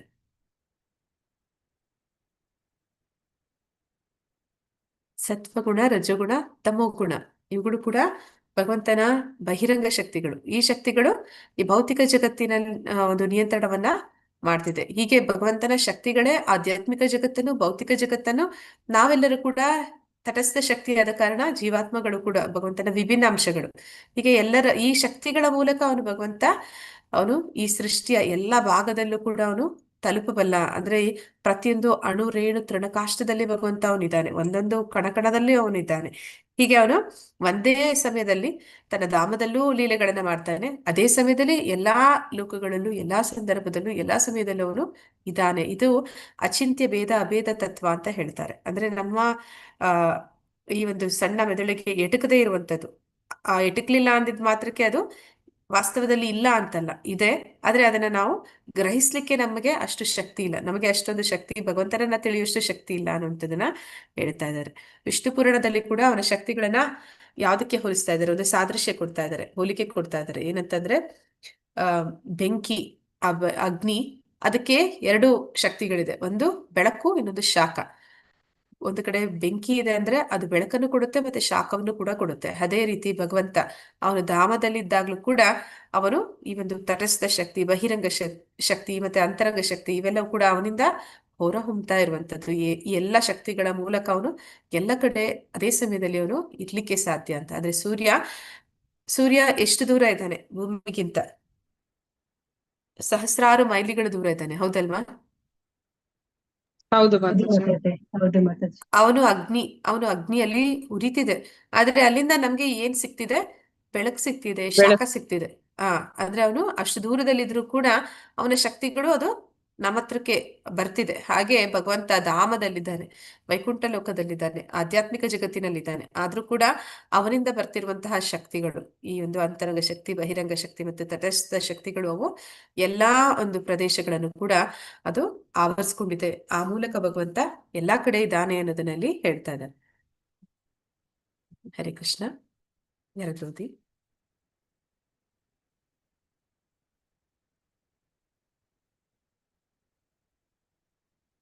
ಹರೇ ಕೃಷ್ಣ. ಯಾರು ಓದಲ್ವಾ? ನಾನು ಓದ್ಲಾ ಮಾತಾಜಿ? ಹಾ ಹರೇ ಮಾತಾಜಿ. ಕೃಷ್ಣ ಮಾತಾಜಿ, ಹರೇ ಕೃಷ್ಣ ಮಾತಾಜಿ, ಓದ್ಲ ಮಾತಾಜಿ. ಓದಿ ಮಾತಾಜಿ. ಅವನ ಶಕ್ತಿಗಳು ಅಸಂಖ್ಯಾತವಾದರೂ ಅವುಗಳನ್ನು 3 ಮುಖ್ಯ ವರ್ಗಗಳಾಗಿ ವಿಂಗಡಿಸಬಹುದು: ಆಂತರಿಕ ಶಕ್ತಿ, ತಟಸ್ಥ ಶಕ್ತಿ ಮತ್ತು ಬಾಹ್ಯ ಶಕ್ತಿ. ಈ ವರ್ಗಗಳಲ್ಲಿ ಪ್ರತಿಯೊಂದಕ್ಕೂ ನೂರಾರು ಲಕ್ಷಾಂತರ ಪ್ರಭೇದಗಳಿವೆ. ಗಾಳಿ, ಬೆಳಕು, ಮಳೆ ಮೊದಲಾದ ನೈಸರ್ಗಿಕ ತತ್ವಗಳ ನಿಯಂತ್ರಣವನ್ನು ಪ್ರಧಾನ ದೇವತೆಗಳಿಗೆ ಬಿಡಲಾಗಿದೆ. ಇವೆಲ್ಲ ಪರಮಪುರುಷನ ತಟಸ್ಥ ಶಕ್ತಿಯ ವರ್ಗಕ್ಕೆ ಸೇರುತ್ತವೆ. ಮಾನವರು ಸೇರಿದಂತೆ ಎಲ್ಲಾ ಜೀವಿಗಳು ಭಗವಂತನ ತಟಸ್ಥ ಶಕ್ತಿಯ ಉತ್ಪನ್ನಗಳು. ಭೌತ ಜಗತ್ತು ಭಗವಂತನ ಬಾಹ್ಯ ಶಕ್ತಿಯ ಸೃಷ್ಟಿ. ಆಧ್ಯಾತ್ಮಿಕ ಆಕಾಶವು ಅಂದರೆ ಭಗವಂತನ ಸಾಮ್ರಾಜ್ಯವು ಅವನ ಆಂತರಿಕ ಶಕ್ತಿಯ ಅಭಿವ್ಯಕ್ತಿ. ಹರೇ ಕೃಷ್ಣ. ಧನ್ಯವಾದಗಳು ಮಾತಾಜಿ. ಹರೇ ಕೃಷ್ಣ. ಅಂದ್ರೆ ಧನ್ಯವಾದಗಳು ಮಾತಾಜಿ.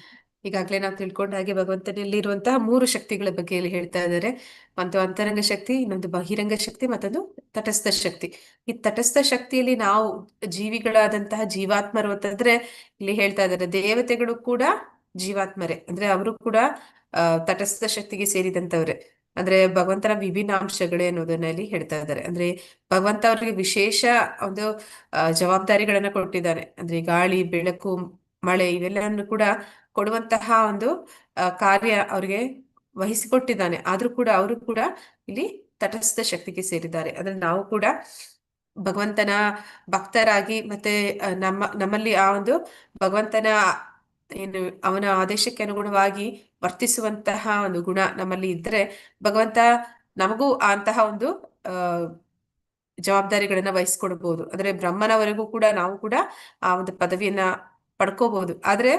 ಆದ್ರೂ ಕೂಡ ಬ್ರಹ್ಮ ಕೂಡ ಭಗವಂತನ ವಿಭಿನ್ನಾಂಶನೇ ಆಗ್ತಾನೆ, ಅವನು ಕೂಡ ಜೀವಾತ್ಮನೇ ಆಗ್ತಾನೆ. ಹಾಗೆ ದೇವತೆಗಳು ಕೂಡ ಜೀವಾತ್ಮರು ಅನ್ನೋದನ್ನ ಇಲ್ಲಿ ತಿಳಿಸ್ತಾ ಇದ್ದಾರೆ. ಹಾಗೆ ತಟಸ್ಥ ಶಕ್ತಿಯ ಒಂದು ಆಧಿಪತ್ಯದಲ್ಲಿ ನಾವೆಲ್ಲರೂ ಬರ್ತಾ ಇದೀವಿ. ದೇವತೆಗಳು, ಮನುಷ್ಯರು ಎಲ್ಲರೂ ಬರ್ತಾ ಇದೀವಿ, ಜೀವಿಗಳು. ಮತ್ತೆ ಅದೇ ರೀತಿ ಇಲ್ಲಿ ಆಧ್ಯಾತ್ಮಿಕ ಜಗತ್ತು, ಭೌತಿಕ ಜಗತ್ತು, ಅದು ಅಂತರಂಗ ಶಕ್ತಿ ಮತ್ತೆ ಬಹಿರಂಗ ಶಕ್ತಿ ಅಂತ ಇಲ್ಲಿ ತಿಳಿಸ್ತಿದ್ದಾರೆ.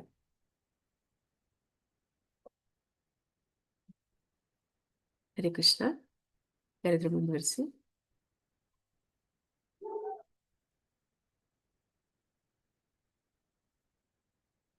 ಓಕೆ. ಹೀಗೆ ಭಗವಂತನ ನಾನಾ ಶಕ್ತಿಗಳು ಅವನ ನಾನಾ ಶಕ್ತಿಗಳ ಮೂಲಕ ಎಲ್ಲಾ ಕಡೆ ಇವೆ.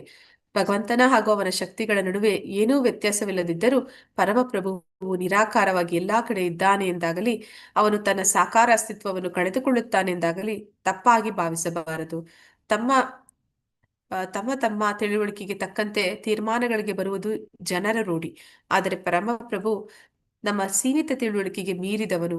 ಈ ಕಾರಣದಿಂದಲೇ ಉಪನಿಷತ್ತುಗಳು ಯಾರೂ ತಮ್ಮ ಸೀಮಿತ ಶಕ್ತಿಯಿಂದ ಭಗವಂತನ ಬಳಿ ಸಾರಲು ಸಾಧ್ಯವಿಲ್ಲ ಎಂದು ನಮಗೆ ಎಚ್ಚರಿಕೆ ನೀಡುತ್ತದೆ. ಅಂದ್ರೆ ಭಗವಂತ ಈ ರೀತಿ ಅನೇಕ ಶಕ್ತಿಗಳನ್ನ ಒಳಗೊಂಡಿದ್ದಾನೆ. ಮತ್ತೆ ಆ ಶಕ್ತಿಗಳ ಮೂಲಕ ಅವನು ಎಲ್ಲ ಕಡೆ ಈ ಒಂದು ಸೃಷ್ಟಿನ ಆವರಿಸ್ಕೊಂಡಿದ್ದಾನೆ. ಆದ್ರೆ ಭಗವಂತ ಮತ್ತೆ ಅವನ ಶಕ್ತಿಗಳ ನಡುವೆ ಏನು ವ್ಯತ್ಯಾಸ ಇಲ್ಲ ಅಂತ ಇಲ್ಲಿ ಹೇಳ್ತಾ ಇದ್ದಾರೆ. ಅಂದ್ರೆ ನಮಗೂ ಭಗವಂತನಿಗೂ ಏನು ವ್ಯತ್ಯಾಸ? ಹರೇ ಕೃಷ್ಣ. ಜೀವಾತ್ಮನಿಗೂ ಪರಮಾತ್ಮನಿಗೂ ಏನು ವ್ಯತ್ಯಾಸ?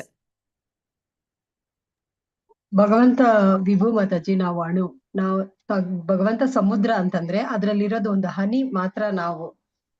ಗಾತ್ರದಲ್ಲಿ ಎಲ್ಲ ವ್ಯತ್ಯಾಸ ಇದೆ ಮಾತಾಜಿ. ಪರಿಮಾಣದಲ್ಲಿ ವ್ಯತ್ಯಾಸ ಇದೆ, ಆದ್ರೆ ಒಂದು ಗುಣದಲ್ಲಿ ವ್ಯತ್ಯಾಸ ಇಲ್ಲ.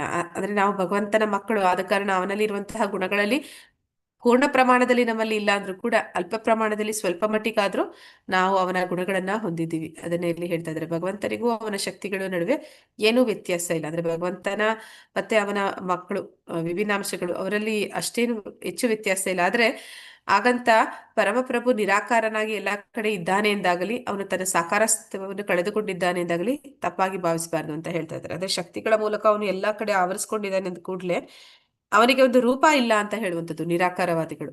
ಅಂದ್ರೆ ಭಗವಂತ ಪರಮಾತ್ಮ ಅಂತಂದ್ರೆ ಯಾವ ರೀತಿ ಒಂದು ಹೋಲಿಕೆ ಕೊಡ್ತಾರೆ ಅಂದ್ರೆ, ಒಂದು ಕಾಗದವನ್ನ ತಗೊಂಡು ಇದು ಭಗವಂತ, ಆದ್ರೆ ಭಗವಂತ ಅವನು ಪರಮಾತ್ಮ ರೂಪದಲ್ಲಿ ಪ್ರತಿಯೊಂದು ಜೀವಿಗಳಲ್ಲೂ ಕೂಡ ಹೃದಯದಲ್ಲಿ ಇದ್ದಾನೆ ಅಂದಾಗ ಅವನು ಭಾಗಗಳಾಗಿ ಹೋಗ್ಬಿಟ್ಟ. ಅಂದ್ರೆ ಆ ಒಂದು ಕಾಗದ ಅದನ್ನ ಚೂರು ಚೂರಾಗಿ ಕತ್ತರಿಸಿ ಅವನು ಬೇರೆ ಬೇರೆ ಕಡೆ ಭಾಗಗಳಾಗಿ ಹೋದ್ ಕೂಡ್ಲೆ ಆ ಒಂದು ಆ ಒಂದು ಕಾಗದ ಏನಿತ್ತು ಕೈಯಲ್ಲಿ ಅದಕ್ಕೆ ಈಗ ಆಕಾರ ಇಲ್ಲ, ಅದಕ್ಕೆ ಆಕಾರನೇ ಇಲ್ಲ ಅಂತ ಹೇಳುವಂಥದ್ದು. ಹಾಗೆ ಅವರು ಭಗವಂತನನ್ನ ಅರ್ಥೈಸ್ಕೊಳ್ಳಿಕ್ಕೆ ಹೋಗ್ತಾರೆ, ಅದು ತಪ್ಪಾಗಿ ಭಾವಿಸುವಂಥದ್ದು ಅನ್ನೋದನ್ನಲ್ಲಿ ಹೇಳ್ತಾ ಇದ್ದಾರೆ. ಭಗವಂತ ಅವನು ವಿಭಜನೆ ಆಗ್ಲಿಲ್ಲ, ಅವನು ಎಲ್ಲಾ ಕಡೆ ಆವರಿಸ್ಕೊಂಡಿದ್ದಾನೆ ಅಂತ ಹೇಳ್ತಾ ಇರುವಂತದ್ದು. ಅವನ ಶಕ್ತಿಗಳ ಮೂಲಕ ಅವನು ಎಲ್ಲಾ ಕಡೆ ಇದ್ದಾನೆ ಅನ್ನುವಂಥದ್ದನ್ನ ಹೇಳ್ತಾ ಇದ್ದಾರೆ. ಹಾಗಂದ ಮಾತ್ರಕ್ಕೆ ಅವನಿಗೆ ಒಂದು ರೂಪ ಇಲ್ಲ ಅಂತಲ್ಲ, ಅವನಿಗೆ ರೂಪ ಇದೆ ಅಲ್ವಾ. ಯಾವ ರೂಪ ಇದೆ? ಹರಿಕೃಷ್ಣ.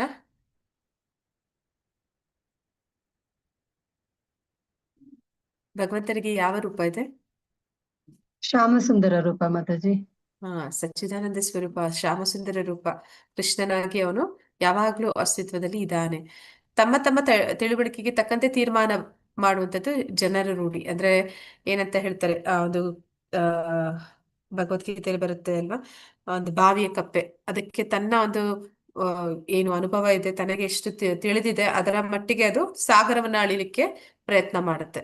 ಅಂದ್ರೆ ತಾನು ಬಾವಿ ಕಪ್ಪೆ, ಬಾವಿಗಿಂತ ದೊಡ್ಡದನ್ನ ಅದು ತನ್ನ ಯಾವತ್ತೂ ಜೀವನದಲ್ಲಿ ಕಂಡಿಲ್ಲ. ಹಾಗಾಗಿ ಸಾಗರ ಅಂತ ಹೇಳಿದ ಕೂಡ್ಲೆ ಅದು ಬಾವಿಗೆ ಸಮಾನ ಅಂತ ಹೇಳಿ, ಬಾವಿಗಿಂತ ಚಿಕ್ಕದೇ ಇರ್ಬೋದು ಅಂತ ಹೇಳಿ ಅದು ಹೇಳುವಂಥದ್ದು. ಹಾಗೆ ಭಗವಂತನನ್ನ ನಾವು ಪರಿಪೂರ್ಣವಾಗಿ ಅರ್ಥ ಮಾಡ್ಕೊಳ್ಳಿಕ್ಕೆ ಸಾಧ್ಯ ಇಲ್ಲ. ಯಾಕೆ ನಾವು ತಿಳುವಳಿಕೆಯಲ್ಲಿ ತುಂಬಾ ತುಂಬಾ ಅತಿ ಸಣ್ಣ ಒಂದು ಮೆದುಳನ್ನ ಅಥವಾ ಒಂದು ಶಕ್ತಿಯನ್ನ ಪಡೆದಿರುವಂತ ಕಾರಣದಿಂದ ನಮ್ಮ ಒಂದು ಸೀಮಿತವಾದ ಶಕ್ತಿಯಿಂದ ಅಸೀಮಿತವಾದ ಭಗವಂತನನ್ನ ಅಳಿಲಿಕ್ಕೆ ಆಗುದಿಲ್ಲ ಅನ್ನೋದನ್ನಲ್ಲಿ ಹೇಳ್ತಾ ಇದ್ದಾರೆ.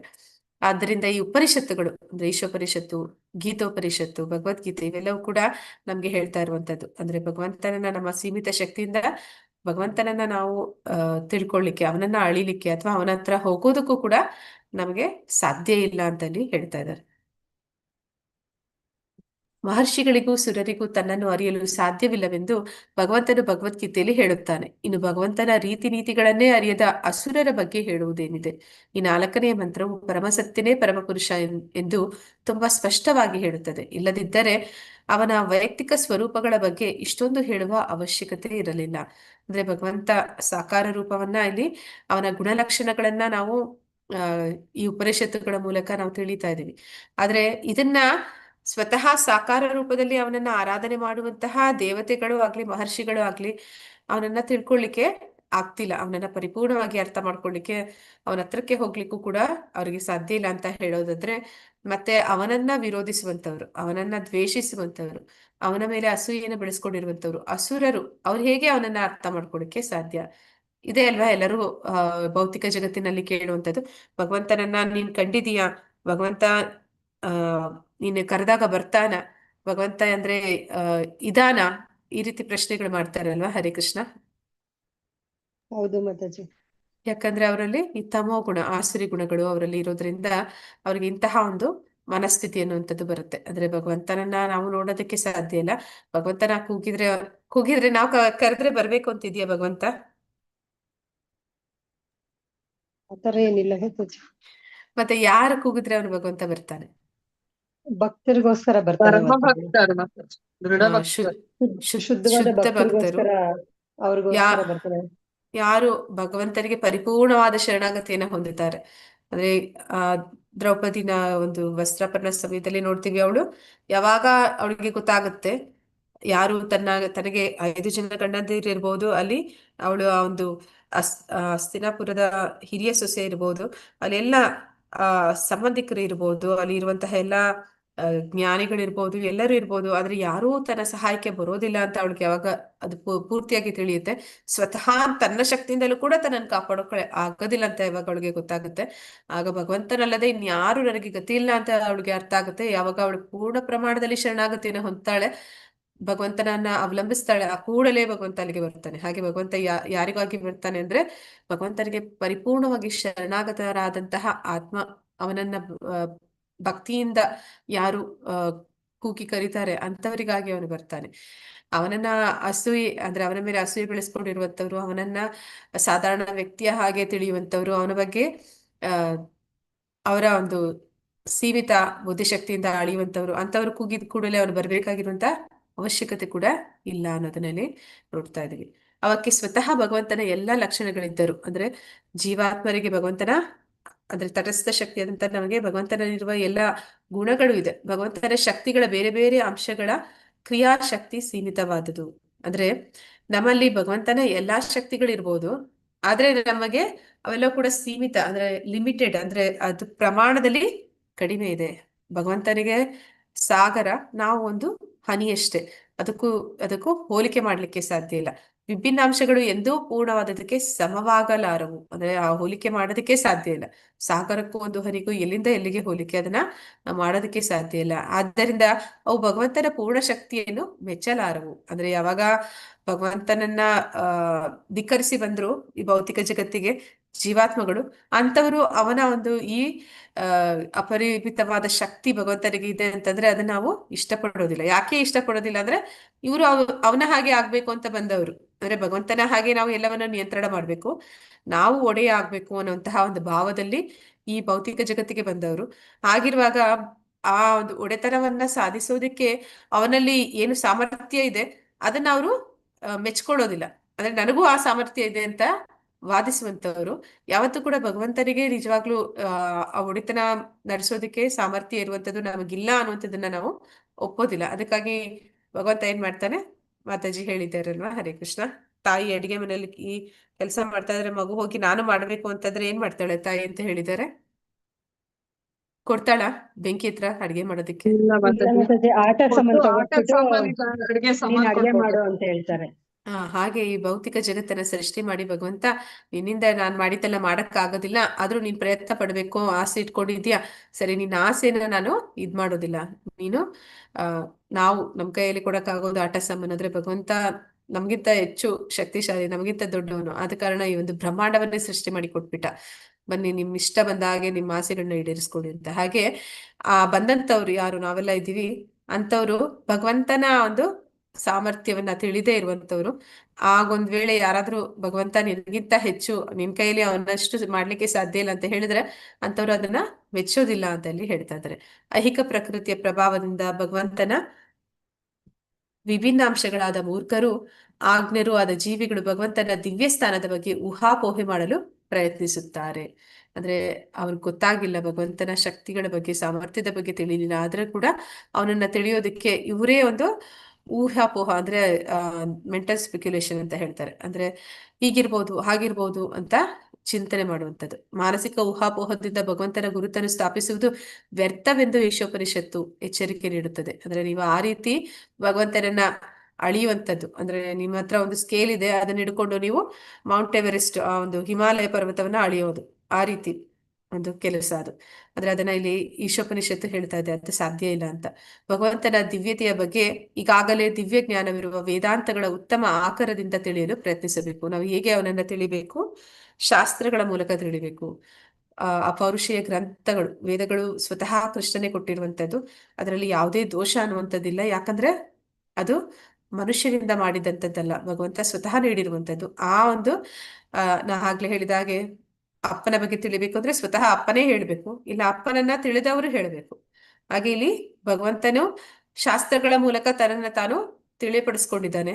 ಆ ಶಾಸ್ತ್ರಗಳನ್ನ ಅಧ್ಯಯನ ಮಾಡುವ ಮೂಲಕ, ಅದನ್ನ ಗುರುಗಳ ಮೂಲಕ ಅದನ್ನ ತಿಳಿಯುವ ಮೂಲಕ ನಾವು ಅವನನ್ನ ತಿಳಿಯುವ ಪ್ರಯತ್ನವನ್ನು ಮಾಡಬೇಕು ಅನ್ನೋದನ್ನಲ್ಲಿ ಹೇಳ್ತಾ ಇದ್ದಾರೆ. ಸಂಪೂರ್ಣದ ಪ್ರತಿಯೊಂದು ಭಾಗವಾದವನು ಯಾವುದಾದರೊಂದು ಶಕ್ತಿಯನ್ನು ಹೊಂದಿರುತ್ತಾನೆ. ಆ ಭಾಗವು ತನ್ನ ನಿರ್ದಿಷ್ಟ ಕಾರ್ಯಚಟುವಟಿಕೆಗಳನ್ನು ಮರೆತರೆ ಅವನು ಮಾಯೆಯಲ್ಲಿ ಇದ್ದಾನೆಂದು ಪರಿಗಣಿಸಲಾಗುವುದು. ಅಂದ್ರೆ ನಾವು ಭಗವಂತನ ಒಂದು ವಿಭಿನ್ನಾಂಶ ಅಂದ್ರೆ ಒಂದು ಭಾಗ ಅಷ್ಟೇ.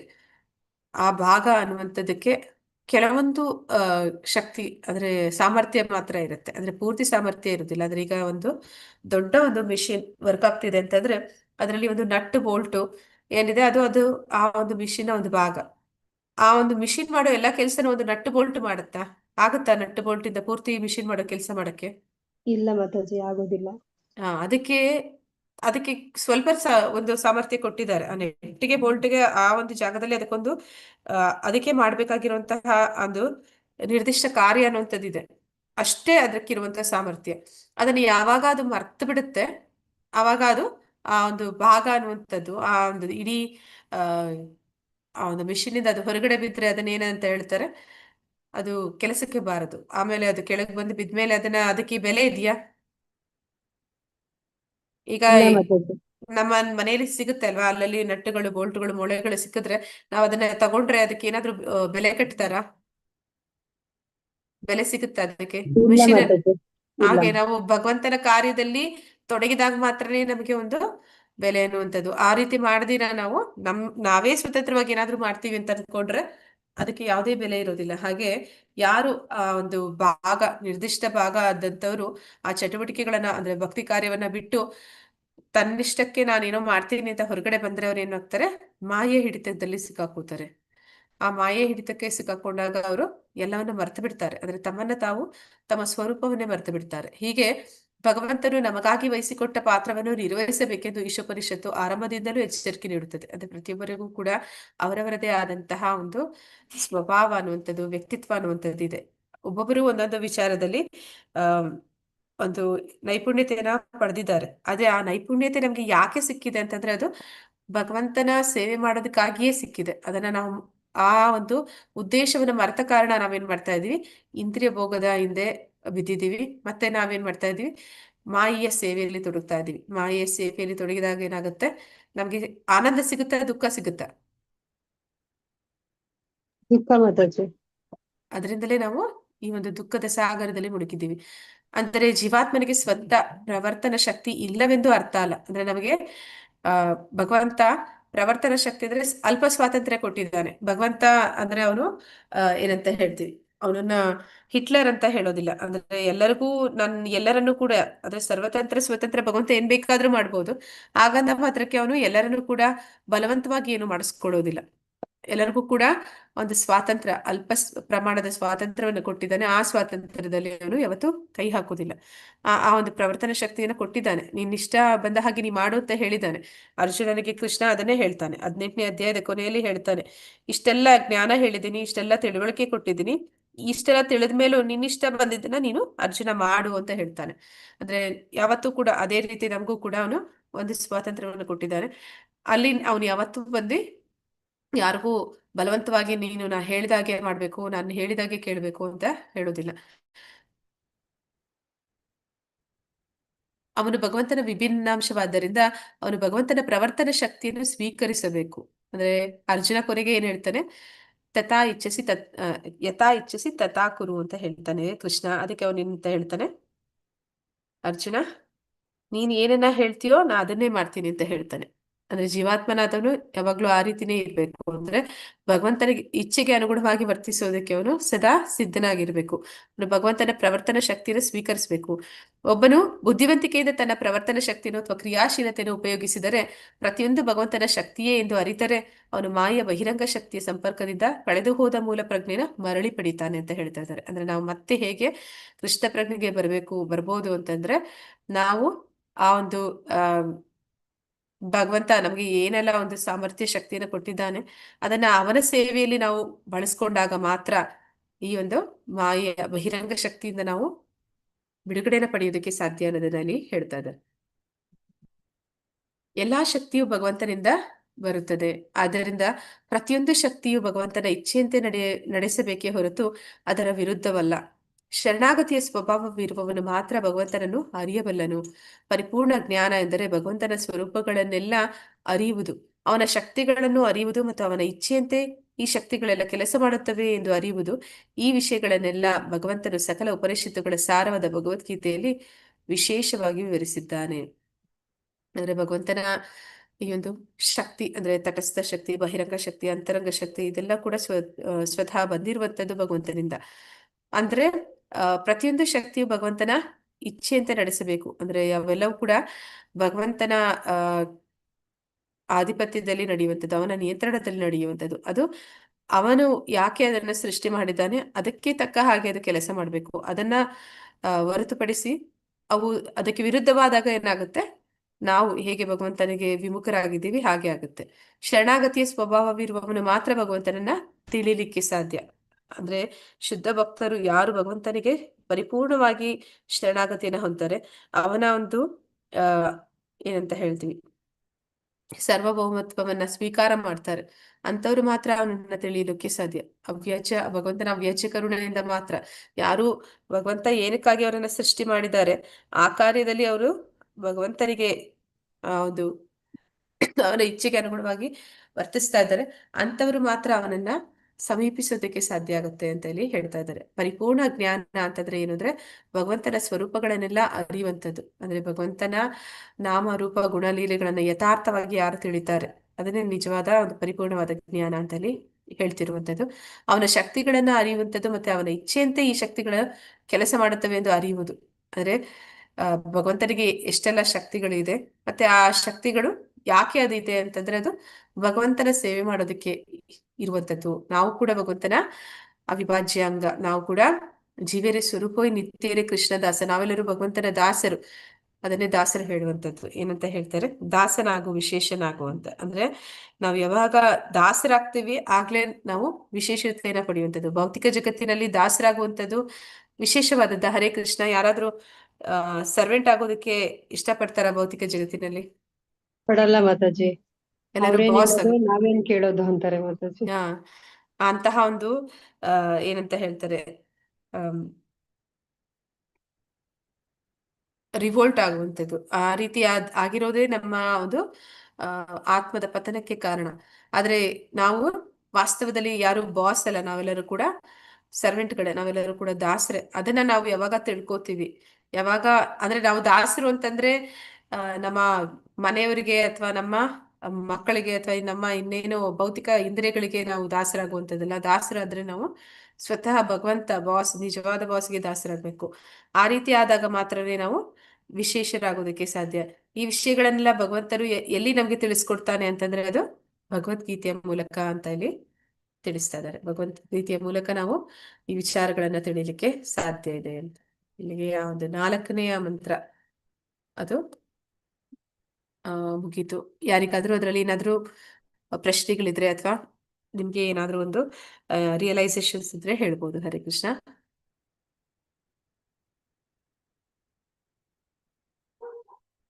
ಹರೇ ಕೃಷ್ಣ ಮಾತಾಜಿ. ಹಾ ಮಾತಾಜಿ. ಮಾತಾಜಿ, ಇವಾಗ ಒಬ್ಬ ಮನುಷ್ಯನು ಪ್ರಯತ್ನ ಪಟ್ರೆ ಅಂತಂದ್ರೆ ಎಲ್ಲಾ ಗುಣಗಳನ್ನು ಬೆಳೆಸಿ ಭಕ್ತಿ ಮಾಡ್ಕೊಂಡ್ರೆ ಬ್ರಹ್ಮನ ತನಕನೂ ಹೋಗ್ಬೋದು ಅಂತ ಹೇಳ್ತಾರಲ್ಲ ಮಾತಾಜಿ. ಹಾ ಮಾತಾಜಿ. ಅದೆಲ್ಲ ಭೌತಿಕ ಪ್ರಪಂಚ ತಾನೆ ಮಾತಾಜಿ? ಬ್ರಹ್ಮನ್ ತನಕನೂ ಭೌತಿಕ ಪ್ರಪಂಚನೇ. ಹೌದು ಮಾತಾಜಿ. ಅಂದ್ರೆ ಪುಣ್ಯ ಕಾರ್ಯ ಮಾಡಿದವನು ಬ್ರಹ್ಮನ ಸ್ಥಾನವನ್ನು ಪಡಿತಾನೆ, ದೇವತೆಗಳ ಸ್ಥಾನವನ್ನು ಪಡಿತಾನೆ. ಇಂದ್ರನಾದವನು ಅನೇಕ ಒಂದು ಏನಂತ ಹೇಳ್ತಾರೆ, ಬಾವಿಗಳನ್ನ ತೋಡಿಸ್ತಾರೆ ಅಂತ ಹೇಳ್ತಾರೆ. ಅಂದ್ರೆ ಸಾರ್ವಜನಿಕವಾಗಿ ಅನೇಕ ಜನರಿಗೆ ಉಪಯೋಗ ಆಗುವಂತಹ ಕಾರ್ಯಗಳನ್ನ ಮಾಡುವಂಥದ್ದು ಈ ಒಂದು ಉಪಧರ್ಮ ಅಂತ ಹೇಳ್ತಾರೆ. ಅನಾಥಾಶ್ರಮಗಳನ್ನು ಕಟ್ಟಿಸುವಂಥದ್ದು, 100 ಜನಕ್ಕೆ ನೀರ್ ಸಿಗ್ಲಿ ಅಂತ ಸಿಕ್ಕಲಿ ಬಾವಿಗಳನ್ನ ತೋಡಿಸಿ ಹಿಂದಿನ ಕಾಲದಲ್ಲಿ ಮಾಡ್ತಿದ್ರು. ಆ ರೀತಿ ಮಾಡ್ತಾ ಇದ್ದಿದ್ದು. ಮತ್ತೆ ಯಾರಾದ್ರೂ ಕಷ್ಟದಲ್ಲಿರೋರಿಗೆ ಸಹಾಯ ಮಾಡುವಂಥದ್ದು, ಇಂತಹ ಪುಣ್ಯ ಕಾರ್ಯಗಳನ್ನ ಮಾಡಿದವರು ದೇವತೆಗಳ ಸ್ಥಾನವನ್ನ ಪಡಿತಾರೆ. ಆದ್ರೆ ಅದು ಮತ್ತೆ ಭೌತಿಕದೇ ಆಗುತ್ತೆ. ಅಂದ್ರೆ ಕರ್ಮ ಮಾಡುವಂಥದ್ದು, ಕರ್ಮ ಮಾಡೋದ್ರಿಂದ ಅವರು ಪುಣ್ಯವನ್ನು ಗಳಿಸುವಂಥದ್ದು. ಮತ್ತೆ ಜನ್ಮ ಮೃತ್ಯು ಜರಾವ್ಯಾಧಿ ಆ ಒಂದು ಚಕ್ರದಲ್ಲಿಯೇ ಇರ್ತಾರೆ. ಅದರಿಂದ ನಾವು ಆಚೆಗೆ ಹೋಗ್ಬೇಕು ಅಂತಂದ್ರೆ ಅಕರ್ಮ ಮಾಡ್ಬೇಕು ಅಂತಂದ್ರೆ ನಾವು ಏನಂತ ಹೇಳ್ತಾರೆ ಇಲ್ಲಿ, ಪುಣ್ಯ ಕಾರ್ಯಗಳನ್ನ ಮಾಡೋದನ್ನ ಬಿಟ್ಬಿಡ್ಬೇಕು ಅಂತ ಅರ್ಥನಾ? ಹರೇ ಕೃಷ್ಣ. ಒಳ್ಳೆ ಕಾರ್ಯಗಳನ್ನ ಕೃಷ್ಣ ನಾವು ಮಾಡೋದ್ ಬಿಟ್ಟು ಪ್ರಜ್ಞೆಯಲ್ಲಿ ಮಾಡ್ಬೇಕು, ಈಶಾವಾಸ ತತ್ವದಲ್ಲಿ ಮಾಡ್ಬೇಕು ನಾವು ಕಾರ್ಯಗಳನ್ನ, ಅಕರ್ಮದಲ್ಲಿ ಮಾಡ್ಬೇಕು ಅಂತ ಹೇಳ್ತಾರೆ ಮಾತಾಜಿ. ಒಳ್ಳೆ ಕಾರ್ಯಗಳನ್ನೇ ಮಾಡಬೇಕು. ಆದ್ರೆ ಆ ಕಾರ್ಯಗಳನ್ನ ಭಗವಂತನ ಇಚ್ಛೆಗೆ ಅನುಗುಣವಾಗಿ ಮಾಡಬೇಕು.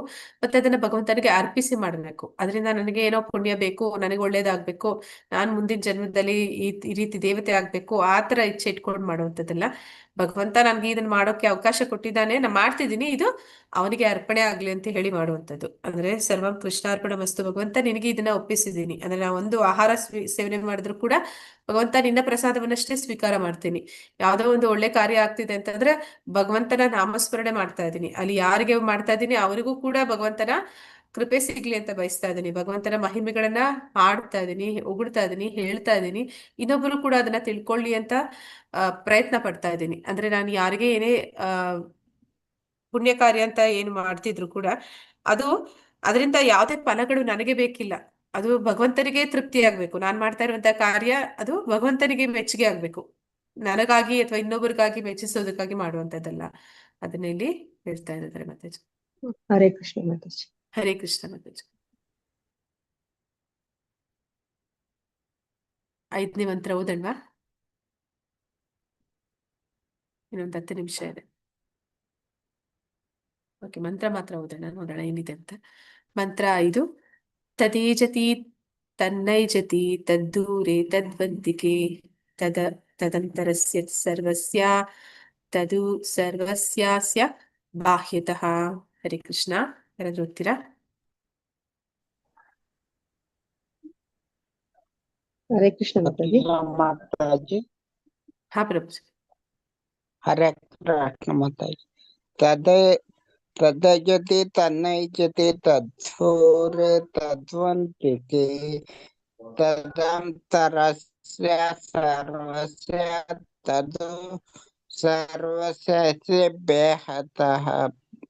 ಬಾಹ್ಯತಃ. ಧನ್ಯವಾದಗಳು ಪ್ರಭುಜಿ. ಇನ್ನು ಯಾರಾದ್ರೂ ಪ್ರಯತ್ನ ಮಾಡ್ತೀರಾ? ಹರೇ ಕೃಷ್ಣ ಮಾತಾಜಿ. ಹಾ ಮಾತಾಜಿ.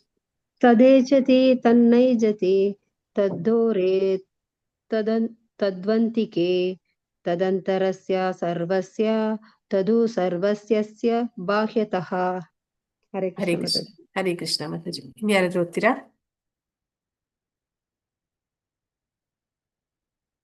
ಓಕೆ, ಅರ್ಥ ನೋಡೋಣ. ತತ್ ಈ ಪರಮಪ್ರಭುವು, ಏಜತಿ ನಡೆಯುತ್ತಾನೆ, ತತ್ ಅವನು, ನಾ ಏಜತಿ ನಡೆಯುವುದಿಲ್ಲ, ತತ್ ಅವನು, ದೂರೆ ದೂರದಲ್ಲಿ ಇದ್ದಾನೆ, ತತ್ ಅವನು, ಉ ಸಹ ಅಂತಿಕೆ ತುಂಬಾ ಹತ್ತಿರದಲ್ಲಿ ಇದ್ದಾನೆ, ತತ್ ಅವನು, ಅಂತಹ ಅಂತಹ ಒಳಗೆ ಇದ್ದಾನೆ, ಅಸ್ಯ ಈ, ಸರ್ವಸ್ಯ ಎಲ್ಲದರ, ಅಸ್ಯ ಈ, ಬಾಹ್ಯತಃ ಹೊರಗೆ ಇರುವನು. ಅನುವಾದ ಪ್ರಭುಪಾದರಿಂದ. ಪ್ರಭುಪಾದರಿಗೆ ಜಯವಾಗಲಿ. ಪರಮಪ್ರಭುವು ನಡೆಯುತ್ತಾನೆ ಮತ್ತೆ ನಡೆಯುವುದೂ ಇಲ್ಲ. ಅವನು ದೂರದಲ್ಲಿ ಇದ್ದಾನೆ ಮತ್ತು ತುಂಬಾ ಹತ್ತಿರದಲ್ಲೂ ಇದ್ದಾನೆ. ಅವನು ಎಲ್ಲದರ ಒಳಗೆ ಇದ್ದಾನೆ ಮತ್ತು ಎಲ್ಲದರ ಹೊರಗೂ ಇದ್ದಾನೆ. ಅಂದ್ರೆ ಭಗವಂತನ ಒಂದು ಅಚಿಂತ್ಯ ಭೇದ ತತ್ವ ಅಂತ ಹೇಳುವ ಹಾಗೆ ಅವನು ಅದೇ ಸಮಯದಲ್ಲಿ ಎರಡು ವಿರೋಧಾತ್ಮಕ ವಿಚಾರಗಳು ಕೂಡ ಅವನಲ್ಲಿ ಕಾಣ್ತೀವಿ. ಈ ವಿರುದ್ಧವಾದ ಗುಣಗಳನ್ನು ಕೂಡ ನಾವು ಅವನಲ್ಲಿ ನೋಡ್ತೀವಿ ಅನ್ನೋದನ್ನಲ್ಲಿ ಹೇಳ್ತಾ ಇದ್ದಾರೆ. ಅಂದ್ರೆ ನಾವು ನರಸಿಂಹ ಆರತಿ ಬೆಳಗಿನ ಸಮಯದಲ್ಲಿ ಹೇಳುವಾಗ ಹೇಳ್ತೀವಲ್ಲ, ಭಗವಂತ ಎಲ್ಲಿದ್ದಾನೆ ಅಂತಂದ್ರೆ ಅವನು ಪ್ರಹ್ಲಾದ ಏನಂತ ಹೇಳ್ತಾನೆ, ಹೃದಯದಲ್ಲಿ, ನಮ್ಮೆಲ್ಲರ ಹೃದಯದಲ್ಲೂ ಇದ್ದಾನೆ, ಅದೇ ಸಮಯದಲ್ಲಿ ಈ ಕಂಬದಲ್ಲಿ ಇದ್ದಾನೆ, ಪ್ರತಿಯೊಂದು ಅಣುವಿನಲ್ಲಿದ್ದಾನೆ ಅಂತ ಹೇಳ್ತಾನೆ. ಆಗ ಹಿರಣ್ಯಕಶಿಪು ಎಲ್ಲಿದ್ದಾನೆ ತೋರಿಸು ಅಂತಂದ್ರೆ ಈ ಕಂಬ, ಅವನ ಕೋಪದಲ್ಲಿದ್ದಾನೆ. ಅಸುರ ಏನಂತ ಹೇಳ್ತಾನೆ, ಈ ಕಂಬದಲ್ಲಿ ಇದ್ದಾನಾ ಅಂತ ಕೇಳ್ತಾನೆ. ಅಲ್ಲಿ ಅವನು ಹೌದು ಇದ್ದಾನೆ ಅಂತ ಹೇಳ್ತಾನೆ ಪ್ರಹ್ಲಾದ. ಕೂಡಲೇ ಅಲ್ಲಿಂದ ಆ ಒಂದು ನರಸಿಂಹ ಅವತಾರವನ್ನ ನಾವು ನೋಡ್ತೀವಿ. ಅಂದ್ರೆ ಭಗವಂತ ಎಲ್ಲಾ ಸಮಯದಲ್ಲಿ ಎಲ್ಲಾ ಕಡೆ ಇದ್ದಾನೆ, ಮತ್ತೆ ಎಲ್ಲಾ ರೀತಿಯಲ್ಲಿ ಕೂಡ ಅವನು ಏನ್ ಬೇಕಾದ್ರೂ ಮಾಡ್ಲಿಕ್ಕೆ ಅವನಿಗೆ ಸಾಧ್ಯ ಇದೆ ಅನ್ನೋದನ್ನ ಇಲ್ಲಿ ಹೇಳ್ತಾ ಇದ್ದಾರೆ. ಅವನು ನಡೀತಾನೆ ಅಂದ್ರೆ ಆಗ್ಲೇ ನಾವು ನೋಡಿದ ಹಾಗೆ ಹಿಂದಿನ ಶ್ಲೋಕದಲ್ಲಿ ಭಗವಂತ ಅವನು ಮನಸ್ಸಿನ ವೇಗಕ್ಕಿಂತ ವೇಗವಾಗಿ ಅವನು ನಡಿಬಲ್ಲ, ಓಡಬಲ್ಲ ಅಂತ ನೋಡಿದ್ವಿ.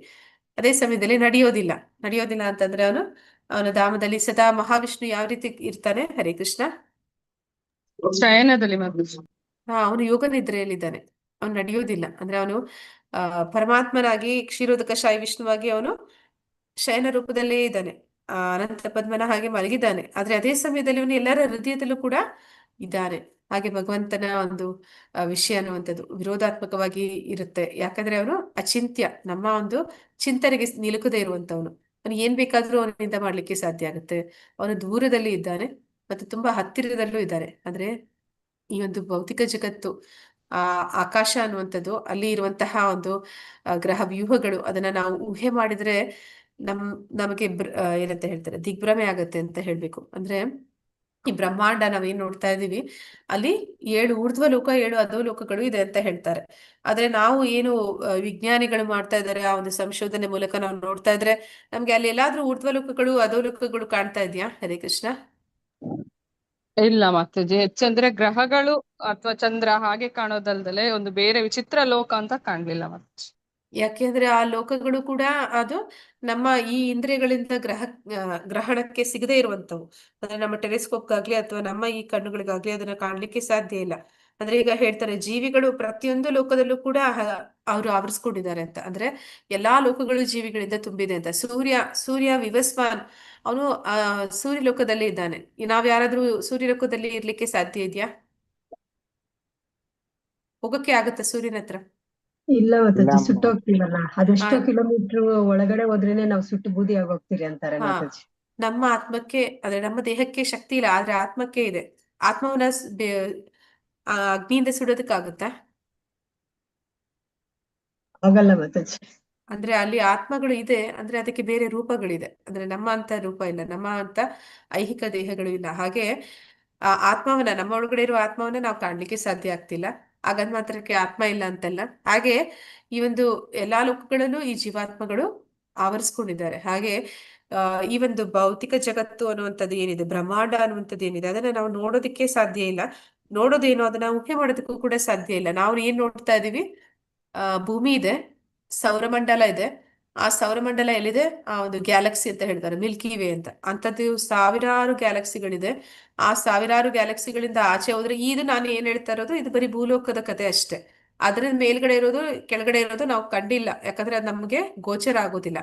ಅಷ್ಟು ದೊಡ್ಡ ಬ್ರಹ್ಮಾಂಡ ಅನ್ನುವಂಥದ್ದು ಒಂದು ಸಾಸಿವೆ ಕಾಳು ಅಂತ ಹೇಳ್ತಾರೆ. ಅಂದ್ರೆ ಭಗವಂತನ ದೇಹದಿಂದ ಬರ್ತಾ ಇರುವಂತಹ ಒಂದು ಬ್ರಹ್ಮಾಂಡ ದೊಡ್ಡ ಬುಟ್ಟಿ ತುಂಬಾ ತುಂಬಿರೋ ಸಾಸಿವೆ ಕಾಳಿನಲ್ಲಿ ಒಂದು ಸಾಸಿವೆ ಕಾಳು ಅಂತ. ಅಂದ್ರೆ ಎಷ್ಟು ದೊಡ್ಡದು ಈ ಒಂದು ಭೌತಿಕ ಜಗತ್ತು ಅನ್ನುವಂಥದ್ದು. ನಾವು ಅದನ್ನ ಅಳೆಯೋದಕ್ಕೆ ಸಾಧ್ಯ ಇಲ್ಲ, ಅಷ್ಟೊಂದು ಎಲ್ಲೇ ಇಲ್ಲದಂಥದ್ದು. ಅದು ಕಾಲು ಭಾಗ ಮಾತ್ರ ಅಂತ ಹೇಳ್ತಾ ಇದ್ದಾರೆ. ಆ ಕಾಲು ಭಾಗಕ್ಕಿಂತ ಮುಕ್ಕಾಲು ಭಾಗ ಆಧ್ಯಾತ್ಮಿಕ ಜಗತ್ತು ಇದೆ ಅಂತ. ಹೀಗೆ ಭಗವಂತ ಅವನು ಆ ಮುಕ್ಕಾಲು ಭಾಗ ಇರುವಂತ ಆಧ್ಯಾತ್ಮಿಕ ಜಗತ್ತಿನಲ್ಲಿ ಇದ್ದಾನೆ. ಅಂದ್ರೆ ಎಷ್ಟು ದೂರದಲ್ಲಿ ಭಗವಂತ ನಮ್ಮಿಂದ ಇದ್ದಾನೆ ಅಂತ, ಎಷ್ಟು ದೂರ ಇದ್ದಾನೆ ಅಂತ ಅನ್ಸುತ್ತೆ? ಹರೇ ಕೃಷ್ಣ. ವೈಕುಂಠ ಲೋಕಕ್ಕೂ ನಮಗೂ ಊಹೆನೆ ಮಾಡ್ಕೊಳಕ್ಕಾಗಲ್ಲ ಮಾತಾಜಿ, ನಾವು ಎಷ್ಟೊಂದು. ಕಲ್ಪನೆ ಮಾಡಕ್ಕಾಗಲ್ಲ, ಅಷ್ಟು ದೂರದಲ್ಲಿ ಭಗವಂತ ಇದ್ದಾನೆ. ಅದೇ ಸಮಯದಲ್ಲಿ ಆ ಆತ್ಮನ ಜೊತೆ ಪರಮಾತ್ಮನಾಗಿ ನಮ್ಮ ಹೃದಯದಲ್ಲಿ ನಮಗಿಂತಲೂ ಹತ್ರ ಇದ್ದಾನೆ. ಅಂದ್ರೆ ಭಗವಂತ ನಾನು ಅಂತ ನಾವೇನ್ ಅನ್ಕೋತಾ ಇದೀವಿ, ಅದಕ್ಕಿಂತ ಹತ್ರದಲ್ಲಿ ಅವನು ಭಗವಂತ ಇದ್ದಾನೆ, ಅಷ್ಟು ಹತ್ರದಲ್ಲೂ ಇದ್ದಾನೆ. ಅವನು ಎಲ್ಲದರ ಒಳಗೂ ಇದ್ದಾನೆ ಮತ್ತೆ ಎಲ್ಲದರ ಹೊರಗೂ ಇದ್ದಾನೆ. ಭಗವಂತನ ಒಂದು ಗುಣ ವಿಶೇಷಗಳನ್ನ ಈ ಒಂದು ಮಂತ್ರದಲ್ಲೂ ಕೂಡ ನಾವು ತಿಳ್ಕೊಳ್ಳಿಕ್ಕೆ ಸಿಗ್ತಾ ಇದೆ. ಮುಂದುವರ್ಸಲ್ವಾ, ಇಲ್ಲಿಗೆ ನಿಲ್ಸಲ್ವಾ? ಹರೇ ಕೃಷ್ಣ. ಇದು ಸೋಮವಾರ ಮಾಡ್ತಾರೆ ಮಾತಾಜಿ. ಮಾಡಿ ಮಾತಾಜಿ, ಇದು ಒಂದು ಪ್ಯಾರಾಗ್ರಾಫ್ ನೋಡೋಣ. ಓಕೆ. ಮಾಡಿ. ಇಲ್ಲಿ ಪರಮಪ್ರಭುವಿನ ಅಚಿಂತ್ಯ ಶಕ್ತಿಗಳಿಂದಾದ ದಿವ್ಯ ಕಾರ್ಯಗಳನ್ನು ವಿವರಿಸಲಾಗಿದೆ. ಭಗವಂತನ ಅಚಿಂತ್ಯ ಶಕ್ತಿಗಳನ್ನು ಸಾಬೀತು ಮಾಡಲು ಪರಸ್ಪರ ವಿರೋಧವಾದ ಅಂಶಗಳನ್ನು ಇಲ್ಲಿ ಕೊಟ್ಟಿದೆ. ಅವನು ನಡೆಯುತ್ತಾನೆ ಮತ್ತು ಅವನು ನಡೆಯುವುದಿಲ್ಲ. ಇಂತಹ ವಿರೋಧವು ಭಗವಂತನಿಗೆ ಕಲ್ಪನಾತೀತವಾದ ಶಕ್ತಿ ಇದೆ ಎಂಬುದನ್ನು ಸೂಚಿಸುತ್ತದೆ. ತಮ್ಮ ಸೀಮಿತವಾದ ಜ್ಞಾನ ಭಂಡಾರದಿಂದ ಅಂತಹ ವಿರೋಧಗಳ ಜೊತೆ ನಮಗೆ ಹೊಂದಾಣಿಕೆ ಮಾಡಿಕೊಳ್ಳಲು ಸಾಧ್ಯ ಇಲ್ಲ. ನಾವು ನಮ್ಮ ಸೀಮಿತ ಬುದ್ಧಿಶಕ್ತಿಯ ಮೂಲಕ ಭಗವಂತನ ಬಗ್ಗೆ ಊಹಿಸಿಕೊಳ್ಳಬಹುದು ಅಷ್ಟೇ. ಮಾಯಾವಾದ ಪಂಥಕ್ಕೆ ಸೇರಿದ ನಿರಾಕಾರವಾದಿಗಳು ಭಗವಂತನ ನಿರಾಕಾರ ಕ್ರಿಯೆಗಳನ್ನು ಒಪ್ಪಿ ಅವನ ಸಾಕಾರ ರೂಪವನ್ನು ತಿರಸ್ಕರಿಸುತ್ತಾರೆ. ಆದರೆ ಭಾಗವತ ಪಂಥವು ಭಗವಂತನು ಸಾಕಾರನೂ ನಿರಾಕಾರನೂ ಆಗಿದ್ದಾನೆ ಎಂದು ಒಪ್ಪಿಕೊಳ್ಳುತ್ತದೆ. ಭಾಗವತರು ಅವನ ಅಚಿಂತ್ಯ ಶಕ್ತಿಗಳನ್ನು ಒಪ್ಪುತ್ತಾರೆ, ಏಕೆಂದರೆ ಅವುಗಳಿಲ್ಲದೆ ಪರಮಪ್ರಭು ಎಂಬ ಮಾತಿಗೆ ಅರ್ಥವೇ ಇಲ್ಲ. ಅಂದ್ರೆ ಇಲ್ಲಿ ಭಗವಂತನ ಅಚಿಂತ್ಯ ಶಕ್ತಿಗಳು ಅಂದ್ರೆ ಅವನು ಗುಣಗಳು, ಅದು ಏನಂತ ಹೇಳ್ತಾರೆ, ಅವನು ಏನ್ ಬೇಕಾದ್ರೂ ಮಾಡಬಲ್ಲ, ಯಾವಾಗ ಏನನ್ನ ಬೇಕಾದ್ರೂ ಮಾಡೋ ಶಕ್ತಿ ಸಾಮರ್ಥ್ಯ ಅದು ಭಗವಂತನೊಬ್ಬನಿಗೆ ಇರುವಂತದ್ದು. ಆ ಒಂದು ಶಕ್ತಿಗಳು ಅವನೇನು ಪಡೆದಿದ್ದಾನೆ, ಅದನ್ನ ನಾವು ಕೇಳಿದ ಕೂಡಲೇ ನಮ್ಗೆ ದಿಗ್ಭ್ರಮೆ ಆಗ್ಬೋದು ಅಷ್ಟೇ. ಅದನ್ನ ನಾವು ಊಹೆ ಮಾಡ್ಲಿಕ್ಕೆ ಸಾಧ್ಯ ಆಗದೇ ಇರುವಂತ ಕಾರಣದಿಂದ ನಮ್ಗೆ ಆ ರೀತಿ ಆಗುತ್ತೆ. ಮತ್ತೆ ಆ ಒಂದು ಕಲ್ಪನೆಗೂ ಮೀರಿದಂತಹ ಶಕ್ತಿಗಳು ಅವನಲ್ಲಿ ಇರೋದನ್ನ ಇಲ್ಲಿ ಹೇಳ್ತಾ ಇದ್ದಾರೆ. ಈ ಒಂದು ಶ್ಲೋಕ, ಈ ಒಂದು ಮಂತ್ರದಲ್ಲಿ ಕೂಡ ಅದನ್ನೇ ಹೇಳ್ತಾ ಇದ್ದಾರೆ. ಭಗವಂತ ಅವನು ನಡಿದಿರಾನೇ ಅವನು, ಅಂದ್ರೆ ಏನಂತ ಹೇಳ್ತೀವಿ ನಾವು, ಆ ಯೋಗ ನಿದ್ರೆಯಲ್ಲಿ ಇದ್ದಾನೆ ಅಂತ. ಈ ಮಹಾವಿಷ್ಣು ಅವನು ಎಚ್ಚರ ಇಲ್ಲ, ಅವನು ಬರೀ ಯೋಗ ನಿದ್ರೆಯಲ್ಲಿ ಸಂಕಲ್ಪ ಮಾತ್ರದಿಂದ ಇಷ್ಟೆಲ್ಲ ಕಾರ್ಯಗಳನ್ನ ಮಾಡ್ತಾ ಇದ್ದಾನೆ. ನಮ್ಮ ಜೀವನದಲ್ಲಿ ಏನೆಲ್ಲ ನಡೀತಿದೆ ಇದೆಲ್ಲ ಕೂಡ ಬರೀ ಭಗವಂತನ ಅದು ಮಹಾವಿಷ್ಣುವಿನ ಸಂಕಲ್ಪ ಮಾತ್ರದಿಂದ ನಡೀತಿರುವಂತದ್ದು ಅಂತ. ಅವನು ಅನ್ಕೊಂಡ್ರೆ ಸಾಕು ಅವೆಲ್ಲವೂ ಕೂಡ ನಡೆಯುತ್ತೆ ಅಂತ. ನಾವ್ ಅನ್ಕೊಂಡ್ರೆ ಆ ರೀತಿ ಎಲ್ಲ ಮಾಡಕ್ಕಾಗತ್ತಾ? ನಾವ್ ಅನ್ಕೊಳ್ಳೋದಲ್ಲ, ನಾವ್ ಮಾಡ್ತೀವಿ ಅಂದ್ರೂ ಕೂಡ ನಮ್ಮಿಂದ ಅನೇಕ ಕಾರ್ಯಗಳು ನಡೆಯೋದಕ್ಕೆ ಸಾಧ್ಯ ಇಲ್ಲ. ಆದ್ರೆ ಭಗವಂತ ಅವನ ಮನಸ್ಸಿನಲ್ಲಿ, ಅಂದ್ರೆ ಅವನ ಅದು ಎಚ್ಚರದಲ್ಲಿ ಎಲ್ಲ, ಅವನು ಯೋಗ ನಿದ್ರೆಯಲ್ಲಿ ಇದ್ಕೊಂಡು ಅವನು ಸಂಕಲ್ಪ ಮಾಡಿದ್ರು ಕೂಡ ಅದೆಲ್ಲವೂ ಕೂಡ ಅವನಿಗೆ ಒಂದು ಕನಸಿದ್ದ ಹಾಗೆ. ಅಷ್ಟರಲ್ಲಿ ಅವನು ಇಷ್ಟೆಲ್ಲ ಮಾಡ್ತಾ ಇದ್ದಾನೆ ಅನ್ನುವಂಥದ್ದನ್ನ ಇಲ್ಲಿ ಹೇಳ್ತಾ ಇದ್ದಾರೆ. ಇದೆಲ್ಲವೂ ಕೂಡ ನಾವು ಕಲ್ಪನೆಯನ್ನ ಮೀರಿಸುವಂಥದ್ದು. ಅಂತಹ ಒಂದು ಶಕ್ತಿಗಳು ಭಗವಂತನಿಗೆ ಇರುವಂತದ್ದು. ಮತ್ತೆ ನಾವು ಅವನನ್ನ ತಿಳ್ಕೊಳ್ಳಿಕ್ಕೆ ಇಂತಹ ಒಂದು ಬುದ್ಧಿಯಿಂದ ನಾವು ಅವನನ್ನ ಅಳಿಲಿಕ್ಕೆ ಸಾಧ್ಯ ಇಲ್ಲ ಅನ್ನೋದನ್ನ ಹೇಳ್ತಾ ಇದ್ದಾರೆ. ಆದ್ರೆ ಈ ಮಾಯಾವಾದಿಗಳು ಮತ್ತೆ ನಿರಾಕಾರವಾದಿಗಳು ಮತ್ತೆ ಈ ಭಕ್ತರು, ಅವರ ಒಂದು ವಿಷಯವನ್ನು ಕೂಡ ಇಲ್ಲಿ ಹೇಳ್ತಾ ಇದ್ದಾರೆ. ಮಾಯಾವಾದಿಗಳು ಏನ್ ಮಾಡ್ತಾರೆ, ಭಗವಂತನಿಗೆ ಇಷ್ಟೆಲ್ಲಾ ಶಕ್ತಿಗಳಿದೆ ಅನ್ನೋದನ್ನ ಅವರು ಒಪ್ಕೋತಾರೆ. ಆದ್ರೆ ಅವ್ರು ಏನ್ ಮಾಡ್ತಾರೆ, ಭಗವಂತನಿಗೆ ರೂಪನೇ ಇಲ್ಲ ಅಂತ ಅವರು ಅನ್ಕೋತಾರೆ. ಅಂದ್ರೆ ಭಗವಂತನನ್ನ ಕಲ್ಪನೆ ಮಾಡ್ಕೋತಾರೆ. ಯಾವ ರೀತಿ ಅಂತಂದ್ರೆ ಅವನ ವ್ಯಕ್ತಿ ಆಗಿರೋದಕ್ಕೆ ಸಾಧ್ಯ ಇಲ್ಲ. ಇಷ್ಟೆಲ್ಲಾ ಮ್ಯಾಜಿಕ್ ಅಂದ್ರೆ ಅವ್ರಿಗೆ ಅದು ಮ್ಯಾಜಿಕ್ ಇದ್ದ ಹಾಗೇನೆ. ಅದಕ್ಕೆ ಅವ್ರು ಏನಂತಾರೆ, ಇಷ್ಟೆಲ್ಲ ಒಂದು ಮ್ಯಾಜಿಕ್ ಅವ್ನು ಮಾಡ್ತಾನೆ ಅಂತಂದ್ರೆ ಅವನು ಮನುಷ್ಯನೇ ಅಲ್ಲ, ಅವನಿಗೆ ರೂಪನೇ ಇಲ್ಲ ಅನ್ನೋದನ್ನ ಹೇಳ್ತಾರೆ, ವಾದ ಮಾಡ್ತಾರೆ. ಆದ್ರೆ ಭಾಗವತರು ಯಾರಿದ್ದಾರೆ ಅವರಿಗೆ ಗೊತ್ತಿದೆ ಭಗವಂತನಿಗೆ ಶಕ್ತಿಗಳಿದೆ. ಶಕ್ತಿಗಳು ಮೂಲಕ ಅವನು ಎಲ್ಲ ಕಡೆ ಅವನು ಆವರಿಸ್ಕೊಂಡಿದ್ದಾನೆ. ಅದೇ ಸಮಯದಲ್ಲಿ ಅವನಿಗೆ ವ್ಯಕ್ತಿ ಸಾಕಾರ ರೂಪ ಕೂಡ ಇದೆ. ಭಗವಂತನಿಗೆ ಒಂದು ವ್ಯಕ್ತಿಗತ ರೂಪ ಅನ್ನುವಂಥದ್ದು ಕೂಡ ಇದೆ, ಶ್ಯಾಮಸುಂದರ ರೂಪ ಅನ್ನುವಂಥದ್ದು ಇದೆ ಅನ್ನೋದನ್ನ ಅವರು ಹೇಳ್ತಾರೆ.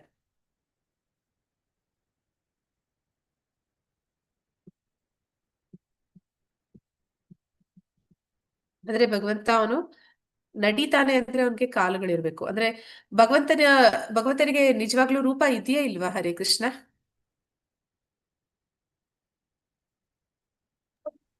ಇದೆ ಉಂಟು ಮಾತಾಜಿ. ಮಾತಾಜಿ. ಮತ್ತೆ ನಮಗೂ ಅವನಿಗೂ ಇರೋ ರೂಪದ ವ್ಯತ್ಯಾಸ ಏನು? ಅವರು ನಿತ್ಯ ನಿರಂತರ, ಮತ್ತೆ ನಮ್ಮಲ್ಲಿ ಮುಪ್ಪು ಯೌವನ ಅದೆಲ್ಲ ಇದೆಲ್ಲ ಮಾತಾಜಿ. ಆದ್ರೆ ಪರಮಾತ್ಮನಿಗೆ ಅದ್ ಯಾವ ತರದ್ದು ಇಲ್ಲ, ಅವ್ರಿಗೆ ನಿತ್ಯ ಯೌವನ, ಯಾವಾಗ್ಲೂ ಚೆನ್ನಾಗೇ ಕಾಣ್ತಾರೆ ಅಂತ ಒಂದು ಅನಿಸಿಕೆ ಮಾತಾಜಿ. ಹರೇ ಕೃಷ್ಣ. ಆದ್ರೆ ನಾವೇನ್ ಅನ್ಕೋತೀವಿ ಅಂದ್ರೆ, ನಮ್ಮ ಇಂದ್ರಿಯಗಳು ನಿರ್ದಿಷ್ಟ ಕಾರ್ಯಗಳನ್ನ ಮಾಡುತ್ತೆ. ಕಣ್ಣು ಬರೀ ನೋಡುತ್ತೆ, ಕಣ್ಣಿನಿಂದ ವಾಸನೆ ನೋಡೋದಕ್ಕೆ ಅಥವಾ ಕಣ್ಣಿನಿಂದ ಮಾತಾಡೋದಕ್ಕೆ ಸಾಧ್ಯ ಇಲ್ಲ. ಅಥವಾ ನಮ್ಮ ಕಿವಿಗಳು ಬರೀ ಕೇಳುತ್ತೆ, ಆ ಕಿವಿಗಳ ಮೂಲಕ ನಾವು ಇನ್ನೇನು ಬೇರೆ ಕಾರ್ಯಗಳನ್ನ ಮಾಡೋದಕ್ಕೆ ಸಾಧ್ಯ ಇಲ್ಲ. ನಾಲಿಗೆಯಿಂದ ಮಾತಾಡಕ್ಕಾಗತ್ತೆ, ಊಟ ಮಾಡಕ್ಕಾಗತ್ತೆ ಅಷ್ಟೇ ಬಾಯಿಂದ. ಆ ಅದು ಹೊರತುಪಡಿಸಿ ಬೇರೆ ಇಂದ್ರಿಯಗಳು ಮಾಡೋ ಕಾರ್ಯಗಳನ್ನ ಅದು ಮಾಡೋದಿಲ್ಲ. ಆದ್ರೆ ಭಗವಂತ ಹಾಗೆ ಅಲ್ಲ. ಭಗವಂತನ ಒಂದು ಇಂದ್ರಿಯ ಉಳಿದ ಎಲ್ಲ ಇಂದ್ರಿಯಗಳು ಮಾಡೋ ಕಾರ್ಯಗಳನ್ನ ಮಾಡೋಷ್ಟು ಅದರಿಂದ ಸಾಧ್ಯ ಇದೆ. ಹಾಗೆ ಅಂದ್ರೆ ಭಗವಂತ ಏನ್ ಮಾಡ್ತಾನೆ ಅಂದ್ರೆ, ಅವನು ಈ ಒಂದು ಬ್ರಹ್ಮಾಂಡದ ಸೃಷ್ಟಿ ಆದ ಮೇಲೆ ಅದನ್ನ ಏನಂತ ಕರೀತಾರೆ, ಪ್ರಧಾನ ಅಂತ ಕರೀತಾರೆ. ಅದರ ಕಡೆಗೆ ಅವನು ಕಣ್ಣಾಯಿಸ್ತಾನಷ್ಟೇ, ಅವನ ದೃಷ್ಟಿಪಾತ ಆಗುತ್ತಷ್ಟೇ. ಆ ಒಂದು ಬ್ರಹ್ಮಾಂಡ ಅದು ಆ ಗರ್ಭಧಾರಣೆ ಮಾಡುತ್ತೆ. ಆ ಭೂದೇವಿ ಗರ್ಭಧಾರಣೆ ಮಾಡ್ತಾಳೆ ಅಂದ್ರೆ ಅವನು ಬರೀ ಕಣ್ಣಿನಿಂದ ನೋಡಿದ ಕೂಡಲೇ ಅಲ್ಲಿ ಜೀವಿಗಳ ಉತ್ಪತ್ತಿ ಆಗುತ್ತೆ. ಆದ್ರೆ ನಾವು ಹಾಗೆ ಉತ್ಪತ್ತಿ ಮಾಡಕ್ಕಾಗತ್ತಾ? ಕಣ್ಣಿನಿಂದ ನೋಡಿದ ಕೂಡಲೇ ಜೀವಿಗಳ ಉತ್ಪತ್ತಿ ಆಗುತ್ತಾ? ಇಲ್ಲ ಮಾತಾಜಿ. ಅವನು ಕಣ್ಣಿನಿಂದ, ವರಾಹ ಅವತಾರದಲ್ಲಿ ಹಾಗೆಲ್ಲ ಮೂಗಿಂದ ಏನೋ ಅಲ್ವಾ ಬರೋದಲ್ವಾ ಮಾತಾಜಿ ಅದು? ಬ್ರಹ್ಮನ ಮೂಗಿನಿಂದ ಬರ್ತಾನೆ. ಬ್ರಹ್ಮನು ಅಷ್ಟೇ, ಭಗವಂತ ಲಕ್ಷ್ಮಿಯ ಸಹಾಯ ಇಲ್ಲದೆ ತನ್ನ ಒಂದು ಹೊಕ್ಕಳ ಬಳ್ಳಿಯಿಂದ ಬಂದಂತ ಕಮಲದಲ್ಲಿ ಬ್ರಹ್ಮನ ಸೃಷ್ಟಿ ಮಾಡ್ತಾನೆ. ಅಲ್ಲಿ ಅವನಿಗೆ ಲಕ್ಷ್ಮಿಯ ಅವಶ್ಯಕತೆನೇ ಇಲ್ಲ. ಆದ್ರೆ ಆ ಬ್ರಹ್ಮ ಕೂಡ ಅಷ್ಟೇ, ಅವನು ಕೂಡ ಯಾರ ಸಹಾಯ ಇಲ್ಲದೆ ಅವನ ಮೂಗಿನಿಂದ ಅವನ ಒಂದು ವರಹ ಅವತಾರ ಆಗುತ್ತೆ. ಅವನ ಹಣೆ ಹುಬ್ಬಿನಿಂದ ಶಿವನ ಅವತಾರ, ರುದ್ರನ ಅವತಾರ ಆಗುತ್ತೆ. ಮತ್ತೆ ಅವನು ಮಾನಸ ಪುತ್ರರು ಮನಸ್ಸಿನಿಂದ ಎಲ್ಲ ಕುಮಾರರನ್ನ ಸೃಷ್ಟಿ ಮಾಡ್ತಾನೆ. ಹೀಗೆ ಅಲ್ಲಿ ನಮ್ಮ ಹಾಗೆ ಅಲ್ಲ. ಅಂದ್ರೆ ನಾವು ಸೃಷ್ಟಿ ಇನ್ನೊಂದು ಜೀವಕ್ಕೆ ಅಲ್ಲಿ ನಾವು ಆ ಜೀವಿನ ಸೃಷ್ಟಿ ಮಾಡೋದಕ್ಕೆ ಸಾಧ್ಯ ಇಲ್ಲ, ಪ್ರಯತ್ನ ಮಾಡ್ತೀವಿ ಅಷ್ಟೇ. ಅನುಗ್ರಹ ಇದ್ರೆ ಮಾತ್ರ ನಮ್ಗೆ ಮಕ್ಕಳಾಗುತ್ತೆ. ಆದ್ರೆ ಭಗವಂತ ಹಾಗಲ್ಲ. ಅವನು ಕಣ್ಣಿನಿಂದ ನೋಡಿದ್ರೆ ನಾವು ಕೊಟ್ಟ ಪ್ರಸಾದವನ್ನ ಸ್ವೀಕಾರ ಮಾಡ್ಬಿಡ್ತಾನೆ. ಪೂರ್ಣಮದಂ ಪೂರ್ಣಮಿದಂ ಅಂತ ಹೇಳುವಾಗ ಅಲ್ಲಿ ನಾವು ಕೊಟ್ಟಿದ್ದನ್ನ ಸ್ವೀಕಾರ ಮಾಡಿ ಮತ್ತೆ ಅದನ್ನ ನಮ್ಗೆ ವಾಪಸ್ಸು ಕೊಡ್ತಾ ಇದ್ದಾನೆ. ಆದ್ರೆ ಅದರಲ್ಲಿ ಏನಾದ್ರೂ ಕಡಿಮೆ ಆಗಿದೆಯಾ? ನಾವು ಕೊಟ್ಟಿದ್ದು ಭಗವಂತ ಎತ್ಕೊಂತಾನ? ಅಂದ್ರೆ ಅಲ್ಲಿ ಕಡಿಮೆ ಆಗುತ್ತಾ ನಾವು ಕೊಟ್ಟದ್ದು ಭಗವಂತನಿಗೆ? ನಮ್ಗೆ ವಾಪಸ್ ಕೊಡುವಾಗ. ಇಲ್ಲ ಮಾತಾಜಿ. ಹಾಗೆ ಭಗವಂತ ಅವನ ಒಂದು ಇಂದ್ರಿಯಗಳು, ಒಂದು ಇಂದ್ರಿಯ ಅನೇಕ ಕಾರ್ಯಗಳನ್ನ ಮಾಡುತ್ತೆ. ಅವನ ರೋಮಕೂಪಗಳಿಂದ ಬ್ರಹ್ಮಾಂಡಗಳು ಸೃಷ್ಟಿಯಾಗುತ್ತೆ. ಇದೆಲ್ಲವೂ ಕೂಡ ಭಗವಂತನಿಗೂ ನಮಗೂ ಇರುವ ವ್ಯತ್ಯಾಸ. ಆದ್ರೆ ನಮಗೆ ಅಂತಹ ಒಂದು ಇಂದ್ರಿಯಗಳಿಲ್ಲ, ಅಷ್ಟೊಂದು ಶಕ್ತಿ ನಮ್ಮಲ್ಲಿ ಇಲ್ಲ. ಆದ್ರೆ ಆ ಒಂದು ಸೀಮಿತ ಶಕ್ತಿಗಳಿಂದ ನಾವೇನ್ ಅನ್ಕೊಳ್ತೀವಿ, ಭಗವಂತ ಹೇಗಿದೆಲ್ಲ ಮಾಡೋದಕ್ಕೆ ಸಾಧ್ಯ. ಹಾಗಂದ್ರೆ ಅವನು ನಿರಾಕಾರ ಅಂತ ಹೇಳ್ತಾರೆ ಅವರು. ಅಂದ್ರೆ ಅವನಿಗೆ ಆಕಾರನೇ ಇಲ್ಲ, ಅವನಿಗೆ ಒಂದು ರೂಪನೇ ಇಲ್ಲ, ಅವನೊಂದು ಶಕ್ತಿ ಮಾತ್ರ ಅಷ್ಟೇ ಅಂತ ಹೇಳುವಂಥದ್ದು. ಅಂದ್ರೆ ಅವರು ಭಗವಂತನ ಶಕ್ತಿಗಳನ್ನ ತಿಳಿದಿದ್ದಾರೆ ಹೊರತು ಅದರಿಂದ ಆಚೆ ಇರುವಂತ ವ್ಯಕ್ತಿನ ಅವರು ತಿಳಿಯೋದಕ್ಕೆ ಇನ್ನೂ ಅನೇಕ ಜನ್ಮಗಳನ್ನ ಅವರು ಪಡಿಬೇಕಾಗುತ್ತೆ. ಮತ್ತೆ ಭಕ್ತರ ಒಂದು ಅವ್ಯಾಜ್ಯ ಕರುಣೆ ಅಥವಾ ಭಗವಂತನ ಕರುಣೆ ಅವ್ರಿಗೆ ಸಿಕ್ಕಿದ್ರೆ ಮಾತ್ರ ಭಗವಂತನ ಸಾಕಾರ ರೂಪವನ್ನು ಅವ್ರು ಒಪ್ಕೊಳ್ಳಿಕ್ಕೆ ಸಾಧ್ಯ ಆಗುತ್ತೆ. ಇಲ್ಲ ಅಂದ್ರೆ ಅವ್ರು ಏನ್ ಅನ್ಕೋತಾರೆ, ಅವನು ಬರೀ ಶಕ್ತಿ ಅಷ್ಟೇ, ಅವನೊಂದು ಶಕ್ತಿ ಅಷ್ಟೇ ಅಂತ ಹೇಳ್ತಾರೆ. ಈ ಒಂದು ವಿಜ್ಞಾನಿಗಳು ಕೂಡ ಅದನ್ನೇ ಮಾಡ್ತಾರೆ. ಏನ್ ಮಾಡ್ತಾರೆ, ಅವರು ಎಲ್ಲ ಸಂಶೋಧನೆಗಳನ್ನ ಮಾಡ್ತಾರೆ, ಈ ಒಂದು ಬಾಹ್ಯಾಕಾಶಗಳಿಗೆ ಹೋಗ್ತಾರೆ. ಇಷ್ಟೆಲ್ಲ ಒಂದು ದೊಡ್ಡ ದೊಡ್ಡ ಗಾತ್ರದ ಗ್ರಹ ವ್ಯೂಹಗಳು ಅದು ಹೇಗೆ ಗಾಳಿಯಲ್ಲಿ ತೇಲ್ತಾ ಇವೆ, ಅದಕ್ಕೆ ಏನೇನೋ ಒಂದು ಹೆಸರುಗಳನ್ನ ಕೊಡ್ತಾರೆ. ಇದಕ್ಕೆ ಗುರುತ್ವಾಕರ್ಷಣೆ ಇದೆ, ಅಲ್ಲಿ ಗುರುತ್ವಾಕರ್ಷಣೆ ಇಲ್ಲ, ಇಲ್ಲಿ ಗಾಳಿ ಇದೆ, ಅಲ್ಲಿ ಇನ್ನೊಂದಿದೆ, ಮತ್ತೊಂದಿದೆ ಎಲ್ಲ ಹೇಳ್ತಾರೆ ಹೊರ್ತು. ಆದ್ರೆ ಅವ್ರಿಗೂ ಒಂದು ಕ್ಷಣ ದಿಗ್ಭ್ರಮೆ ಆಗುತ್ತೆ. ಇಷ್ಟೆಲ್ಲ ನಡೀತಾ ಇದೆ, ಇದೆಲ್ಲವೂ ಕೂಡ ಅದರ ಪಥದಲ್ಲಿ ಕರೆಕ್ಟ್ ಆಗಿ ಎಷ್ಟೋ ಕಾಲದಿಂದ ಅದು ಮುಂದುವರಿತಾ ಇದೆ ಅಂದ್ರೆ ಇಲ್ಲಿ ಯಾವ್ದೋ ಒಂದು ಶಕ್ತಿ ಕೆಲಸ ಮಾಡ್ತಿದೆ. ಆ ಶಕ್ತಿಗೆ ಒಂದು ಹೆಸರಿಟ್ಟು ಬಿಡ್ತಾರೆ. ಗುರುತ್ವಾಕರ್ಷಣೆ ಅಂತ ಹೇಳುವಂಥದ್ದು ಈ ಭೂಮಿ ಮೇಲೆ ಇರುವಂತ ಶಕ್ತಿಗೆ, ಅದರಿಂದ ಆಚೆಗೆ ಇನ್ನೊಂದು ಶಕ್ತಿ, ಅದಕ್ಕೊಂದು ಹೆಸರಿಡ್ತಾರೆ. ಆದ್ರೆ ಅದೇ ಶಕ್ತಿನ ಈ ನಿರಾಕಾರವಾದಿಗಳು, ಮಾಯವಾದಿಗಳ ಹಾಗೆ ಈ ವಿಜ್ಞಾನಿಗಳು ಕೂಡ ಒಪ್ತಾರೆ ಹೊರತು ಆ ಶಕ್ತಿ ಅನ್ನುವಂಥದ್ದು ಒಬ್ಬ ವ್ಯಕ್ತಿ ಅನ್ನೋದನ್ನ ಅವರು ಅವರಿಂದ ಕೂಡ ಅದನ್ನ ಅರ್ಥ ಮಾಡ್ಕೊಳ್ಳಿಕ್ಕೆ ಸಾಧ್ಯ ಇಲ್ಲ. ಅಂದ್ರೆ ಆ ಇಂದಿನ ಕಾಲದಲ್ಲಿ ಇದ್ದಂತಹ ವಿಜ್ಞಾನಿಗಳು ಅದನ್ನ ಒಪ್ತಿದ್ರು ಅಂತ ಹೇಳ್ತಾರೆ. ಆ ಒಮ್ಮೆ ಏನಾಗುತ್ತೆ ಅಂತಂದ್ರೆ, ಐನ್ಸ್ಟೈನ್ ಹತ್ರ ಒಬ್ರು ಬಂದು ಹೇಳ್ತಾರಂತೆ, ಏನೆಲ್ಲ ನಡೀತಿದೆ ಇದೆಲ್ಲ ಕೂಡ ಒಂದು ಆ ಆಕ್ಸಿಡೆಂಟ್ ಆಗಿ ನಡೀತಾ ಇರುವಂತದ್ದು. ಆಕ್ಸಿಡೆಂಟ್ ಆಗಿ ಅಂತಂದ್ರೆ ಯಾವ್ದೋ ಒಂದು ಘರ್ಷಣೆ ಆಯ್ತು, ಆಗ ಈ ಸೃಷ್ಟಿ ಆಯ್ತು ಅಂತ. ಅದೇ ಯಾವ್ದೋ ಎರಡು ಗ್ರಹ ವ್ಯೂಹಗಳು ಘರ್ಷಣೆ ಆಗಿ ಅಲ್ಲಿ ಒಂದು ಜೀವಿಗಳು ಹುಟ್ಟೋದಕ್ಕೆ ಶುರು ಆಗಿದ್ದಾರೆ, ಹಾಗೆ ಸೃಷ್ಟಿ ಪ್ರಾರಂಭ ಆಗಿದೆ ಅಂತ. ಅದಕ್ಕೆ ಅವರು ಏನಂತ ಹೇಳ್ತಾರೆ ಅಂದ್ರೆ, ಅವರ ಒಂದು ಮೇಜಿನ ಮೇಲೆ ಒಂದು ಗ್ಲೋಬ್, ಅಂದ್ರೆ ಈ ಒಂದು ಭೂಮಿಯ ಒಂದು ಚಿತ್ರಣದ ರೂಪದಲ್ಲಿ ಒಂದು ಮಾಡೆಲ್ ಮಾಡಿ ಇಟ್ಟಿರ್ತಾರೆ. ಅವ್ರು ಬಂದು ಕೇಳ್ತಾರೆ, ಇಷ್ಟು ಚೆನ್ನಾಗಿದೆ, ಇದು ಹೇಗೆ, ಯಾರು ಮಾಡಿದ್ದು ಅಂತ ಕೇಳಿದ್ರೆ, ನಿನ್ನೆ ರಾತ್ರಿ ಯಾವ್ದೋ ಒಂದು ಬೆಳಕು ಬಂತು, ಈಗ ಬೆಳಿಗ್ಗೆ ನೋಡಿದ್ರೆ ಅದು ರೆಡಿ ಆಗಿದೆ ಅಂತ ಹೇಳ್ತಾರೆ. ಅದಕ್ಕೆ ಅವ್ರು ನಗ್ತಾರಂತೆ, ಅದು ಹೇಗೆ ಒಂದು ಬೆಳಕು ಬಂದಿದ್ದು ರೆಡಿ ಆಗೋದಕ್ಕೆ ಸಾಧ್ಯ ಆಗುತ್ತೆ, ಯಾರು ಮಾಡಿದ್ದು ಅಂತ. ಅದಕ್ಕೆ ಐನ್ಸ್ಟೈನ್ ಹೇಳ್ತಾರಂತೆ, ಹೌದು, ನೀವು ಇವಾಗ ಹೇಳಿದ್ದು ಸರಿಗಿದೆ, ಒಂದು ಚಿಕ್ಕ ಗ್ಲೋಬು, ಅದೊಂದು ಮಾಡ್ಯೂಲು, ಅದನ್ನ ಮಾಡೋದಕ್ಕೆ ಒಬ್ಬ ವ್ಯಕ್ತಿ ಬೇಕು ಅಂತಂದ್ರೆ ಇಷ್ಟೊಂದು ದೊಡ್ಡ ದೊಡ್ಡ ಗಾತ್ರದ ಬ್ರಹ್ಮಾಂಡವನ್ನ ಸೃಷ್ಟಿಯಾಗಿದೆ ಅಂತಂದ್ರೆ ಅದನ್ನು ಮಾಡಕ್ಕೆ ಒಬ್ಬ ವ್ಯಕ್ತಿ ಇದ್ದಾನೆ, ಅವನೇ ಭಗವಂತ ಅಂತ. ಆದ್ರೆ ಈಗಿನ ಕಾಲದ ಸೈಂಟಿಸ್ಟ್ಗಳು ಅದನ್ನ ಒಪ್ಪೋದಿಲ್ಲ. ಅವರೆಲ್ಲರೂ ನಿರಾಕಾರವಾದಿಗಳ ಹಾಗೆ. ಅಂದ್ರೆ ಭಗವಂತನ ಅಸ್ತಿತ್ವವನ್ನು ಅವರು ತಿಳ್ಕೊಳ್ಳಿಕ್ಕೆ ಸಾಧ್ಯ ಇಲ್ಲ. ಯಾಕಂದ್ರೆ ಅವರು ಅನ್ಕೋತಾರೆ ನಾವೇ ಶ್ರೇಷ್ಠ, ನಮ್ಮ ಒಂದು ಏನು ಅವ್ರು ಏನ್ ಮಾಡ್ತಾ ಇದಾರೆ, ಒಂದು ಇನ್ವೆನ್ಷನ್, ಅವ್ರು ಏನ್ ಮಾಡ್ತಾ ಇದಾರೆ, ಏನ ಹುಡುಕ್ತಾ ಇದ್ದಾರೆ, ನಮ್ಮ ಶಕ್ತಿನೇ ಹೆಚ್ಚು ಅಂತ ತಿಳ್ಕೊಂಡಂತವ್ರು ಆ ಶಕ್ತಿಯಿಂದ ಇನ್ನೊಬ್ಬ ದೊಡ್ಡ ವ್ಯಕ್ತಿ ಇದ್ದಾನೆ ಅನ್ನೋದನ್ನ ಅವರು ಒಪ್ಪೋದಿಲ್ಲ. ಅದನ್ನ ಇಲ್ಲಿ ನಿರಾಕಾರವಾದಿಗಳು ಮತ್ತೆ ಮಾಯಾವಾದಿಗಳ ವಿಷಯದಲ್ಲಿ ಹೇಳ್ತಾ ಇದ್ದಾರೆ. ಇಲ್ಲಿಗೆ ನಿಲ್ಸೋಣ. ವಾಂಛಾ ಕಲ್ಪತರುಶ್ಚ ಕೃಪಾ ಸಿದ್ಧುಭ್ಯ ಏವ ಚ ಪತಿತನಾಂ ಪಾವನೇಭ್ಯೋ ವೈಷ್ಣವೇಭ್ಯೋ ನಮೋ ನಮಃ. ಅನಂತ ಕೋಟಿ ವೈಷ್ಣವೃಂದ ಕಿ ಜೈ. ನಾಮಾಚಾರಿ ಹರಿದಾಸ್ ಠಾಕೂರ್ ಕಿ ಜೈ. ಇಲ್ಲಿ ಬಂದಿರುವಂತ ಎಲ್ಲ ಭಕ್ತರಿಗೂ ಜೈ. ಹರಿ ಕೃಷ್ಣ.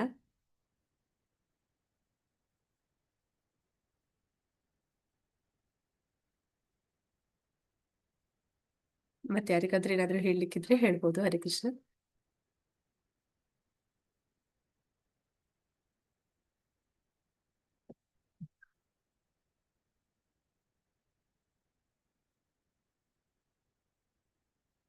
ಹರೇ ಕೃಷ್ಣ ಮಾತಾಜಿ, ಧನ್ಯವಾದಗಳು ಮಾತಾಜಿ. ಹರಿ ಕೃಷ್ಣ ಮಾತಾಜಿ. ಹರಿ ಕೃಷ್ಣ. ಧನ್ಯವಾದಗಳು ಮಾತಾಜಿ. ಧನ್ಯವಾದಗಳು ಮಾತಾಜಿ. ಎಲ್ಲರಿಗೂ ಧನ್ಯವಾದಗಳು. ಮತ್ತೆ ಸೋಮವಾರದಿಂದ ಮಾತಾಜಿ ಮುಂದುವರಿಸ್ತಾರೆ ಈ ಶ್ಲೋಕವನ್ನ. ಎಂಡ್ ಮಾಡ್ಲಾ? ಸರಿ ಮಾತಾಜಿ. ಓಕೆ, ಎಂಡ್ ಮಾಡ್ತಾ ಇದ್ದೀನಿ.